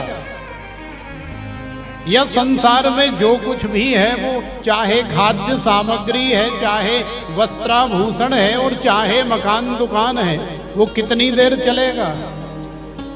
ज्यादा देर नहीं चलेगा। इसलिए संसरति इति संसारः, ये संसार सरकता रहता है, रपटता रहता है। और हम लोग कितने बड़े महामूर्ख हैं कि इतना ज्ञान होने के बावजूद भी, सब कुछ जानने के बावजूद भी, और हम लोग इस संसार को पकड़ने का प्रयास करते हैं, लेकिन जानते नहीं हैं कि संसार को पकड़ने का प्रयास करेंगे तो जैसे सांप को पकड़ने का प्रयास करते हैं और सांप हमारी पकड़ से सरक जाता है, खिसक जाता है। अभी आपके मध्य में यदि कोई सांप प्रकट हो जाए और सांप सरकने लग जाए तो आप उठ करके खड़े होकर के देखोगे इतनी देर में तो सांप गायब हो जाएगा, मिलेगा ही नहीं। अरे कहाँ गया भैया, ढूंढो सांप निकला। तो ये संसार भी एक सांप की तरह है, अभी दिखाई दिया और थोड़ी देर में गायब हो गया, पलक झपकते ही गायब हो गया और सारा कमरा छान मारा, सारे हाल के मैट वैट उठा करके झाड़ लिए, लेकिन सांप तो कहीं मिला ही नहीं। और अभी देखा है सांप को, तो देखो ये संसार भी बिल्कुल ऐसे ही है। काल व्याल मुख ग्रास त्रास निर्णास हेतवे, श्रीमद् भागवतम शास्त्रम कलौ कीरेण भासितम, कीरेण सुकेन भासितम। तोता बड़ा मीठा बोलता है, लेकिन कैसा बोलता है? तोता वही बोलता है जो उसे सिखाया या पढ़ाया जाता है। तो देखो हमारे श्री सुखदेव जी महाराज ने, हमारे श्री सूत जी महाराज ने ये जो श्रीमद् भागवत का बखान किया है, ये जो श्रीमद् भागवत रूपी गीत गाया है, ये कोई साधारण नहीं है। ये परंपरा से, आचार्य परंपरा से, गुरु परंपरा से जो सिखाया गया है, जो पढ़ाया गया है, जो पीढ़ी दर पीढ़ी एक परंपरा चली आ रही है, एक जो आचार्य गद्दी चली आ रही है, उसके माध्यम से ही ये कथा श्री सूत जी महाराज को मिली है और उसी के माध्यम से हमारे श्री सुखदेव जी महाराज को मिली है। लेकिन आजकल मनमुखी चेला और मनमुखी वक्ता बहुत हो गए संसार में। तो कहने का भावार्थ ये है कि सज्जनों, ये जो कथा आपको सुनाई जा रही है, ये मनमुखी कथा नहीं है। ये हमारे श्री सुखदेव जी महाराज ने, श्री सूत जी महाराज ने जैसा गायन किया है, ये वही कथा है। कीरेण सुकेन भासितम, संसार का ज्ञान कराया, संसार में आया है सो जाएगा राजा रंक फकीर, कोई सिंहासन चढ़ चला कोई बंधा जात जंजीर। अरे संसार में जैसे जैसे कर्म करोगे उसके आधार पे आपकी गति होगी। कर्मण्ये वाधिकारस्ते मां फलेषु कदाचन, जैसे जैसे संसार में कर्म ही वास्तव में प्रधान है। कर्म प्रधान विश्व रच राखा, जो जस कर सो तस फल चाखा। जैसा कर्म करोगे वैसा ही। अब बोया पेड़ बबूल का तो आम कहां से आए। अब यदि आप कीकड़ लगाओगी तो कीकड़ से तो कांटे ही मिलेंगे, आम थोड़े मिलेंगे। आम कितना सुंदर होता है, कितना रसीला होता है, कितना मधुर होता है। अब आम का जब सीजन आता है तो आम रस पीने में, आम को खाने में या आम को चूसने में कितना आनंद आता है, ये हम सब जानते ही हैं। तो आम जैसा आनंद, आम जैसा माधुर्य यदि आपको अपने जीवन में लेना है तो आम का बीज बो, आम का पेड़ लगाओ। तो देखो श्रीमद् भागवत ही एक ऐसा कर्म है जो वास्तव में हमारे जीवन में मधुरता हमें प्रदान करता है। यही आम है, यही आम का रस है। एतस्माद् परम किंचिन मनः शुद्धैन विद्यते जन्मांतरे भवेत् पुण्यम तदा भागवतम लभेत्।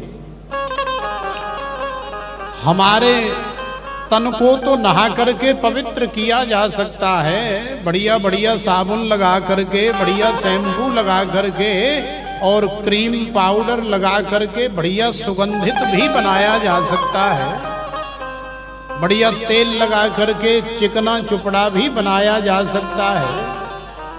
और आजकल तो न जाने क्या क्या चल रहा है, सुर्र भुर्र करके भी काफी दूर तक सुगंधी महकाई जा सकती है, महकाई जा सकती है कि नहीं। लेकिन भैया बाहर से तो आप अपने आप को शुद्ध बना लोगे, पवित्र बना लोगे, लेकिन अंदर जो गंदगी भरी हुई है, अंदर जो दूषित विचार भरे हुए हैं, अंदर जो काम है, क्रोध है, लोभ है, मद है, मत्सर है, अहंकार है, राग है, द्वेष है, ईर्ष्या है, इन विकारों का क्या होगा। इनके लिए तो संसार में कोई ऐसी सुर्र भुर्र नहीं बनाई कि नेक फर्र कर दो तो काम उड़ गया, नेक सुर्र कर दो तो क्रोध उड़ गया। तो ऐसी तो कोई दवाई नहीं बनाई। तो देखो हमारे मन का शुद्धिकरण करने का यदि कोई उपाय है और या यदि कोई दवाई है, यदि कोई स्प्रे है, तो वो केवल और केवल श्रीमद् भागवत की कथा ही है। तो प्रेम से बोलो राधे। अब तो संख्या काफी बढ़ गई है, तो संख्या के हिसाब से आवाज भी बढ़नी चाहिए कि नहीं। तो प्रेम से बोलो राधे। ऐसे आवाज आनी चाहिए तो और ज्यादा आनंद आएगा। तो श्री सूत जी महाराज कथा श्रवण करा रहे हैं। श्री सूत जी महाराज कह रहे हैं कि भैया ये उस समय की बात है जब श्री सुखदेव जी महाराज महर्षि वेदव्यास जी के पास जाकर के श्रीमद् भागवत का अध्ययन कर चुके थे और राजा परीक्षित को श्राप लग गया। अब राजा परीक्षित को श्राप लग गया तो राजा परीक्षित अपना राजपाट त्याग करके और लोटा, लंगोटा और सोटा, ये तीन चीजें लेकर के राजा परीक्षित मां भगवती गंगा के परम पावन तट पर आकर के विराजमान हो गए। और थोड़ी देर बाद हजारों की संख्या में ऋषि मुनियों का आगमन हुआ, लेकिन कोई भी ऋषि मुनि ये तय नहीं कर पा रहा है कि इतने कम समय में, माने केवल 7 दिन में राजा का कल्याण कैसे संभव है। अरे 7 जन्म भी जीव के कल्याण में कम पड़ जाते हैं, तो केवल 7 दिन में जीव का कल्याण कैसे होगा।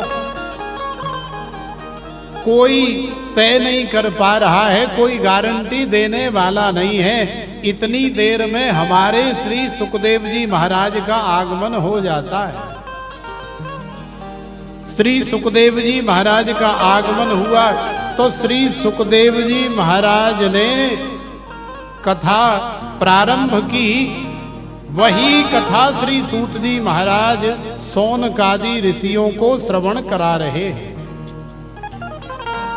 हे सौनकादि ऋषियों, जैसे ही श्री सुखदेव जी महाराज व्यास पीठ पर बैठे, इतनी देर में तो एवं विनिमय जाते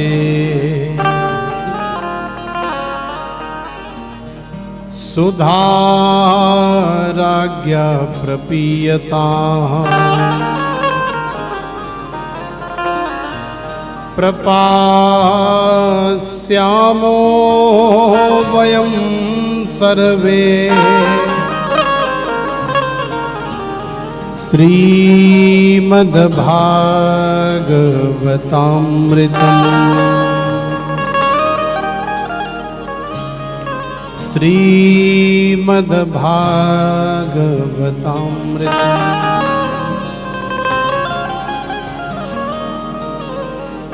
सुधा कुंभम गृहीत्वैव देवास्तत्र समागमन। जैसे ही श्री सुखदेव जी महाराज ने कथा प्रारंभ करनी चाहिए, इतनी देर में तो स्वर्ग से देवता लोग अमृत का कलश लेकर के आ गए। बोले महाराज प्रणाम करते हैं, और साष्टांग लेट करके एवं विनिमये जाते सुधा राज्ञा प्रपीयताम। माने बड़ी विनम्रता से, बड़ी नम्रता से, बड़ी कुशलता से श्री सुखदेव जी महाराज को प्रणाम किया और हाथ जोड़ करके कहने लगे कि महाराज आप ये जो कथा राजा को सुना रहे हैं, आपसे हाथ जोड़ करके निवेदन है महाराज आप ये कथा हमें सुना दीजिए। और राजा को कथा सुनाने की क्या आवश्यकता है? राजा की परेशानी क्या है? राजा की परेशानी यही तो है कि इसे श्राप लगा हुआ है कि 7वें दिन आकर के तक्षक नाग काटेगा और तक्षक नाग के डसने से राजा की मृत्यु हो जाएगी।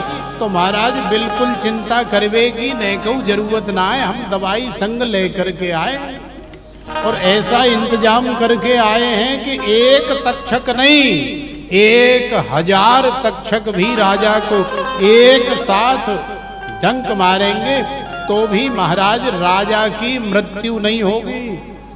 तो श्री सुखदेव जी महाराज ने पूछा भैया ऐसी कौन सी दवाई ले आए, ऐसी कौन सी जड़ी बूटी ले आए, हमें भी तो बताओ, हमें भी तो दिखाओ। तो इंद्रादि देवताओं ने दिखाई और बताई। सुधा कुंभम गृहीत्वैव देवास्तत्र समागमन। सुखम नत्वा वदन सर्वे स्वकार्य कुशलासुरा। देखो देवता लोग अपना कार्य बनाने में कितने निपुण होते हैं, कितने दक्ष, कितने चालाक, कितने चतुर होते हैं। ये जो बड़े बड़े आदमी होते हैं ना, ये साधारण आदमियों को ऐसे ही चूस लेते हैं, पता ही नहीं लगता है। कहते हैं ना कि गरीबों का, मजदूरों का खून चूसा जा रहा है। तो खून चूसने का मतलब कोई सरेंज लगा के, सुई लगा के खून नहीं चूस रहे हैं। झाड़ी में से कुछ काट लिया, मजदूरी में से कुछ काट लिया, तनख्वाह नहीं दी, काम ज्यादा करा लिया, पैसे कम दिए, यही खून चूसना है। तो ये भी बिल्कुल देवताओं की तरह बड़े चतुर, बड़े दक्ष, बड़े चालाक होते हैं। करोड़ों अरबों रुपए इकट्ठा कर लेते हैं, अपना कार्य बनाने में बड़े कुशल होते हैं। और गरीब ठहरे बेचारे, गरीब के गरीब ही। तो देवता लोग भी बड़े चतुर हैं, बड़े दक्ष हैं। हम मानवों का तो वो ऐसे ही बेवकूफ बना करके और अपना कार्य बना लेते हैं। हमसे हवन कराएंगे, यज्ञ कराएंगे और भी न जाने कितने जप तप कराएंगे और नेक छोटा सा काम बना देंगे। 1.25 लाख जप कराया, मंगल जी नाराज हो गए, मंगल का जप कराया तो मंगल शांत हो। अब 1.25 लाख जप कराने के लिए भाई साधारण आदमी के बस की बात कहाँ है। 5 ब्राह्मण बैठेंगे तो कम से कम 31,000 रुपए का मामला तो बनेगा ही। तो साधारण आदमी के पास कहाँ है 31,000 रुपए। अब व्यवस्था करेगा भी तो कहीं से ब्याज पे लेके आएगा, लोन वोन लेगा, कर्ज लेकर के आएगा, तो चुस गया ना खून। अब भरता रहेगा बेचारा जीवन भर। तो ऐसे ही ये जो बड़े लोग और देवता होते हैं ना, ये बड़े चालाक होते हैं। तो देवताओं ने श्री सुखदेव जी महाराज से निवेदन कर दिया, बोले महाराज यह राजा है, हटाओ, इसकी तो हम दवाई लेकर के आए हैं। बोले दिखाओ कौन सी दवाई लेकर के आए हैं। तो देवताओं ने दिखाया, अमृत से भरा हुआ कलश। एक चम्मच राजा पी लेगा तो फिर राजा मरेगा ही नहीं। तो श्री सुखदेव जी महाराज तो एकदम से आश्चर्यचकित रह गए, शौक हो गए। श्री सुखदेव जी महाराज ने सोचा कि सुकम नत्वा वदन सर्वे स्वकार्य कुशलासुरा।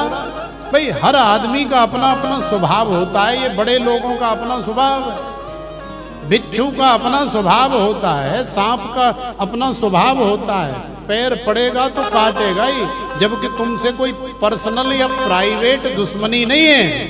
अमीर का पैर पड़े चाहे गरीब का, वो काटेगा। साधु उठाए जल के अंदर से या सिद्ध उठाए या मानव या दानव उठाए, बिच्छू जो है वो डंक मारेगा ही, उसका स्वभाव है। तो श्री सुखदेव जी महाराज ने सोचा कि ये स्वभाव के विपरीत उल्टी गंगा कैसे बह रही है।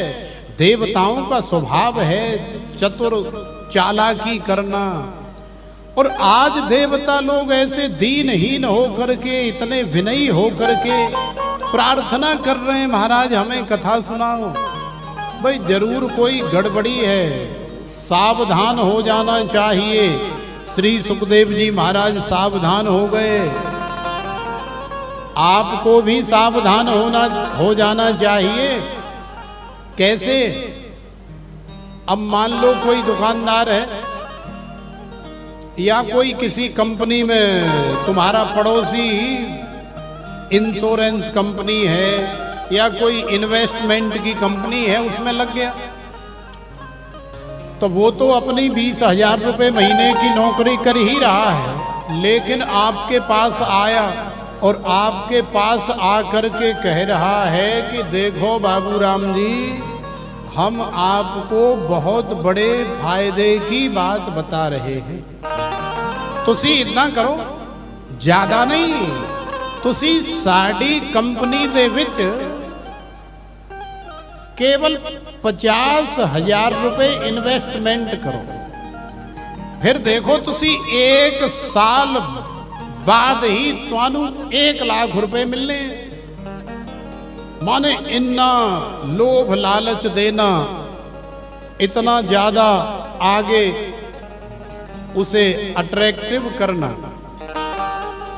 तो सोचो, विचार करो, कई लोग भोले भाले होते हैं, अच्छा ऐसी बात है 50,000 के केवल 1 साल में डबल हो रहे हैं 1 लाख, अरे भैया तू अभी ले ले, और दे देते हैं, बोले मेरा पैसा इन्वेस्ट कर, ले जा।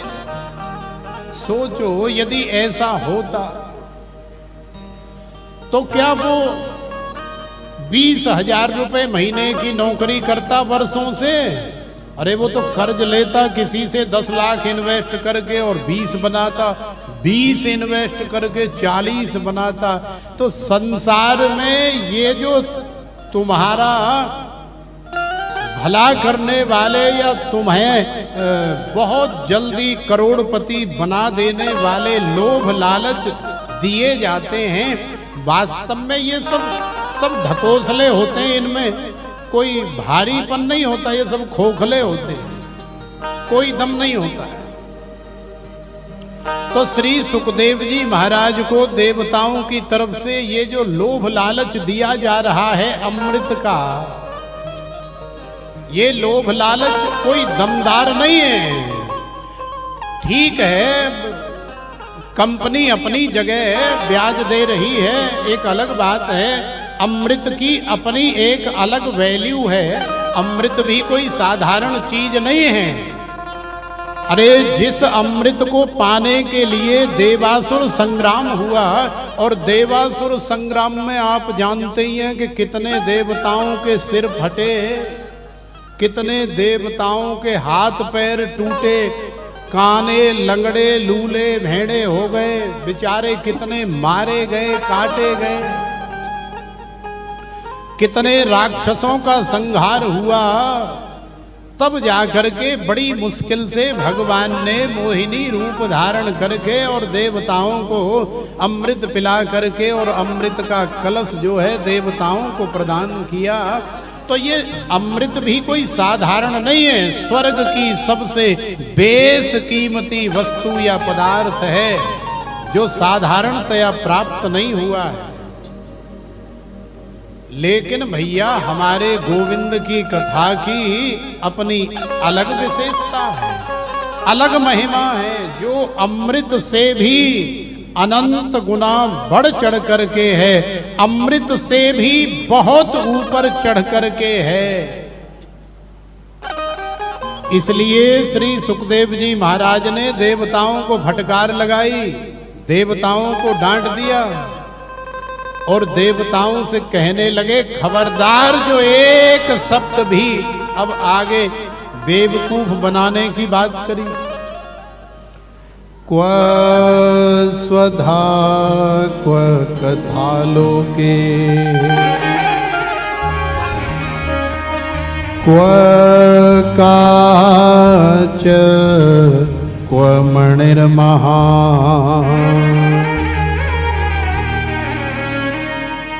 ब्रह्मरा तो विचारयैवम्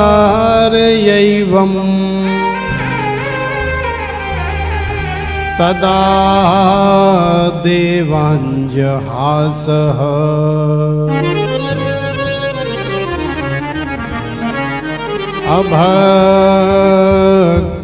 अभक्तांश्च विज्ञाय न ददौ स कथामृतम्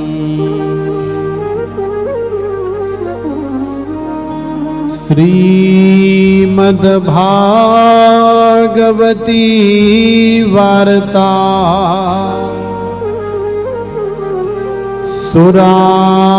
सुराणाम् अपि दुर्लभा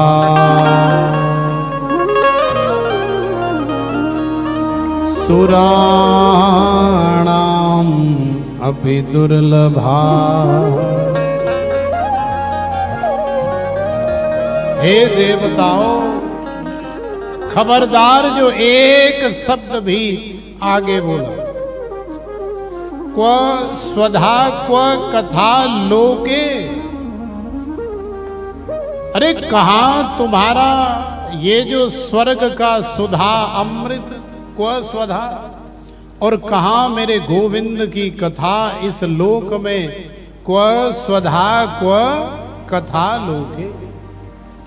मेरी दृष्टि में तो ऐसा समझ लो कि क्व काच क्व मणिर्महान, मेरी दृष्टि में तो जैसे एक तरफ कांच की मणि है और दूसरी तरफ जो है एक महान मणि है, जिसकी कीमत का अंदाजा भी नहीं लगाया जा सकता, अनुमान भी नहीं लगाया जा सकता।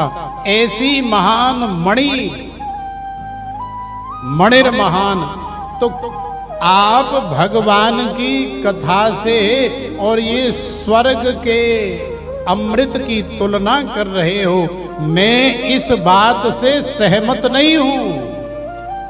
इसलिए जहां से आए हो वहीं चले जाओ, ले जाओ अपने स्वर्ग का अमृत, हमें नहीं चाहिए। न हमने बुलाया है, न राजा ने पुकारा है, लेकिन फिर भी बिना बुलाए और सलाह देने चले आए, हमारा भला करने चले आए,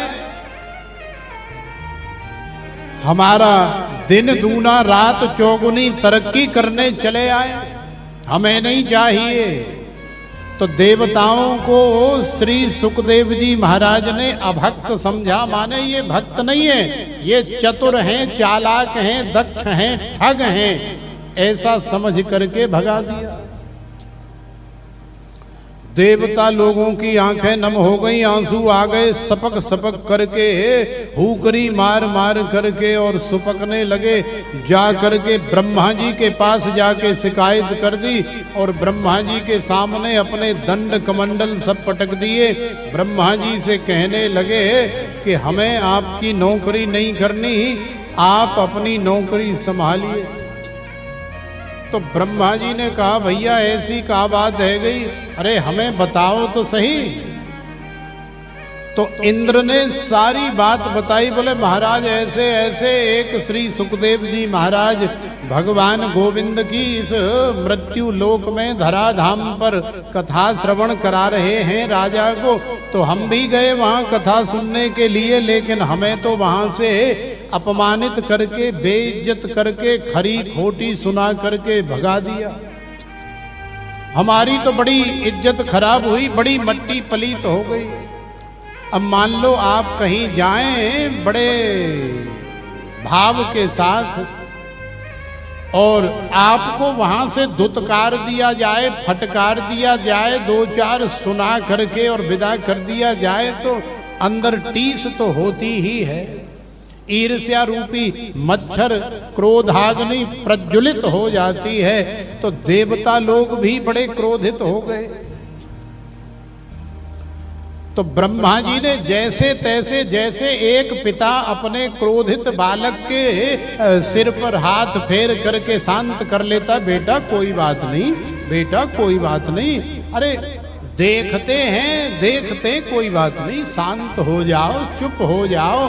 तो ब्रह्मा जी ने देवताओं को शांत किया और फिर पूछा कि अब शांति से बताओ कि बात का भई, पहले से बताओ।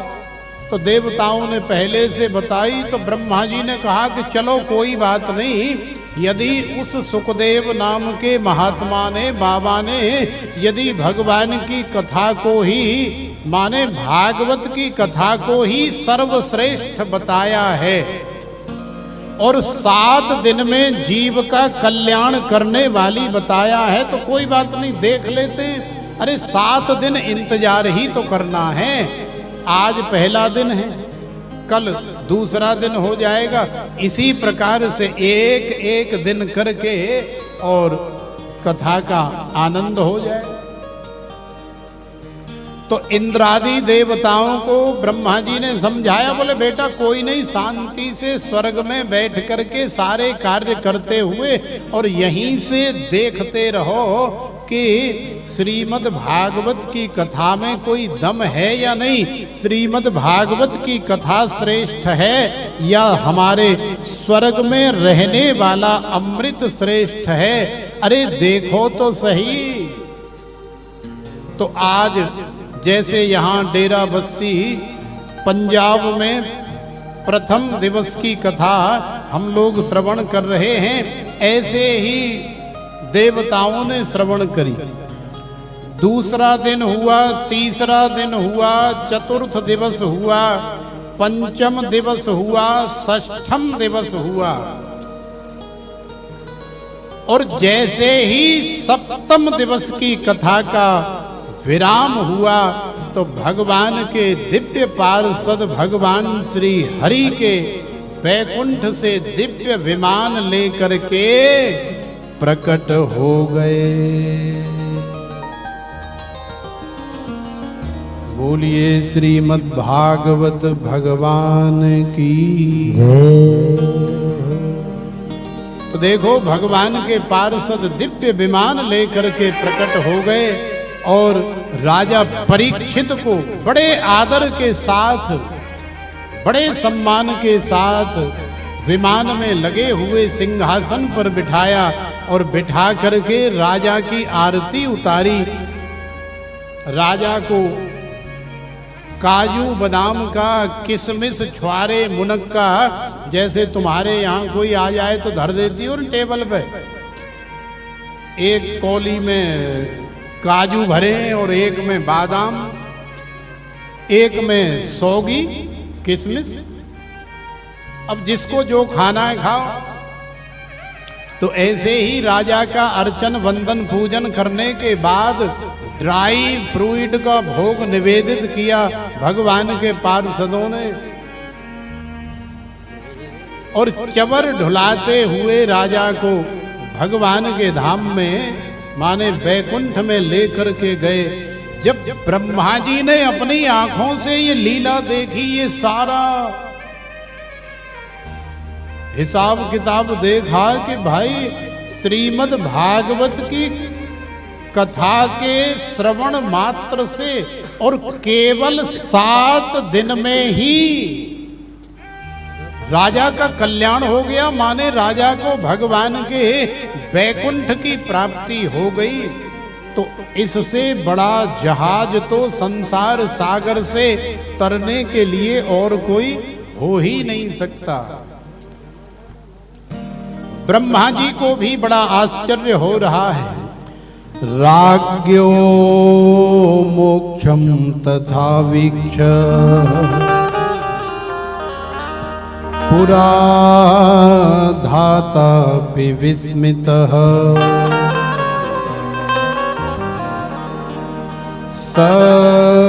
सत्यलोके तुलां बद्ध्वा तोलयत् साधनान्यज लघून्यन्यानि जातानि गौरवेण इदं महत् तदा ऋषिगणा सर्वे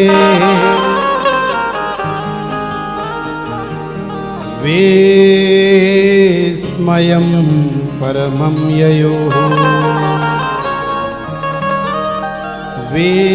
विस्मयं परमं ययोः।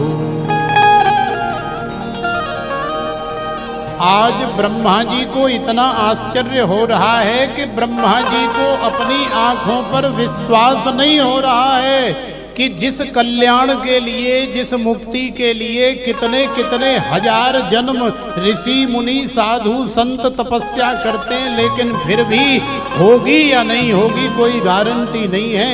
और केवल राजा ने 7 दिन श्रीमद् भागवत की कथा का श्रवण क्या कर लिया, राजा भगवान के बैकुंठ को चले गए। ब्रह्मा जी को आश्चर्य हो रहा है, ब्रह्मा जी को विश्वास ही नहीं हो रहा है कि भागवत की महिमा इतनी बड़ी हो सकती है क्या।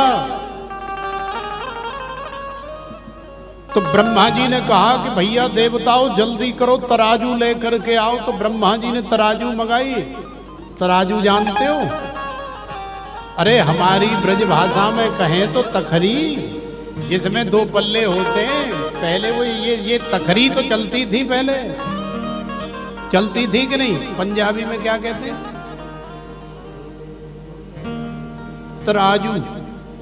तराजू नहीं, तराजू ऐसे बोलते हैं ना, तराजू। तो ब्रह्मा जी ने तराजू मंगाई और एक तरफ भागवत जी की पोथी को विराजमान कर दिया और दूसरी तरफ एक वेद रखा, फिर दूसरा वेद, फिर तीसरा वेद, फिर चौथा वेद। तो भैया तराजू में जिधर वजन ज्यादा होगा वही पल्ला तो नीचे बैठा रहेगा कि नहीं? सीधी सी बात। तो भागवत जी का पल्ला अभी तक टच से मच नहीं हुआ। दूसरे पल्ले में 4 वेद चढ़ गए। अब जब 4 वेद चढ़ने के बावजूद भी कोई फर्क नहीं पड़ रहा है, तो फिर एक एक करके सारे पुराण चढ़ा दिए और भी दुनिया के जितने धार्मिक ग्रंथ हैं देवी देवताओं के सब चढ़ा दिए। लेकिन श्रीमद् भागवत जी जिस पल्ले में विराजमान है वो पल्ला जमीन से टच से मच नहीं हुआ। अब तो ब्रह्मा जी ने हाथ जोड़ करके सरेंडर कर दिया। कई बार होता है ना कि हम लोग सरेंडर नहीं करते, माने गलती करने के बाद मानते नहीं है। ओ मैं नहीं कोई गलती करता, मैं नहीं गलती की थी, तुम्हारी गलती है। ओ ना ना मैं नहीं मानना, मैं मान ही नहीं सकता, मैं गलती करता ही नहीं, मैं नहीं मानता। मानते ही नहीं है, अहंकार। कई बार पतियों से गलती हो जाती तो मानते ही नहीं है, क्योंकि झुकना पड़ेगा। इतना सा बोलने में कुछ जा रहा है, अच्छा ठीक है यार, सॉरी, कोई बात नहीं, गलती हो। और ना ना मैं नहीं कोई गलती करता है, तेरी गलती है, तू कर दिया ये सारे काम, मैं नहीं करता। तो गलती को मानना भी चाहिए। ब्रह्मा जी से गलती तो हो गई, तो ब्रह्मा जी ने थोड़ा सा परीक्षा तो ली, लेकिन अब ब्रह्मा जी को पता लग गया कि भागवत कोई साधारण चीज नहीं है, इसलिए ब्रह्मा जी ने सरेंडर कर दिया। सरेंडर माने ये तुम्हारी रसोई में रखा हुआ सिलेंडर नहीं। हमारे ब्रजवासी तो कह देते हैं कि सामने वाले को सिलेंडर कर दो। सिलेंडर कर दो का मतलब सिलेंडर तो इतना बड़ा होता है, अगर सिलेंडर कर देंगे तो वो सामने वाला बेचारा नीचे सिलेंडर हो जाएगा। तो सिलेंडर नहीं, सरेंडर। सरेंडर माने समर्पण। भगवान की नवमी भक्ति क्या है? श्रवणम कीर्तनम स्मरणम विष्णो पाद सेवनम अर्चनम वंदनम दास्यम सख्यम आत्म निवेदनम। तो आत्म निवेदन माने सरेंडर, माने समर्पित हो जाना कि हे प्रभु मेरी कोई सत्ता नहीं है, जो कुछ हो रहा है वो सब आपकी कृपा से हो रहा है। अरे मैं कौन होता हूं कुछ करने वाला? ये होता है समर्पित, समर्पण वाला भगवान के प्रति भाव। तो ब्रह्मा जी श्रीमद् भागवत के प्रति सरेंडर हो गए, समर्पित हो गए। साष्टांग दंडवत करी ब्रह्मा जी ने भागवत जी को लेट करके, और फिर सभी ऋषि मुनियों को बुलाया और सारे ऋषि मुनियों ने आकर के मेनिरे भगवद रूपम शास्त्रम भागवतम कलौ। इस कली काल में कम से कम समय में जीव के कल्याण का मार्ग प्रशस्त करने वाला यदि कोई उपाय है, यदि कोई साधन है, यदि कोई जहाज है जो इस भव सागर से हमें पार ले जा सकता है, तो वो जहाज है श्रीमद् भागवत। तो श्रीमद् भागवत के ऊपर ब्रह्मा जी ने ठप्पा लगा दिया, अपनी मोहर लगा दी, और सभी देवी देवताओं ने भी अपने अपने सिग्नेचर साइन करके सहमति जता दी, क्योंकि श्रीमद् भागवत में भगवान का नाम है, भगवान का धाम है, भगवान की लीला है, भगवान के गुण हैं। ये चार ही चीज तो होती है,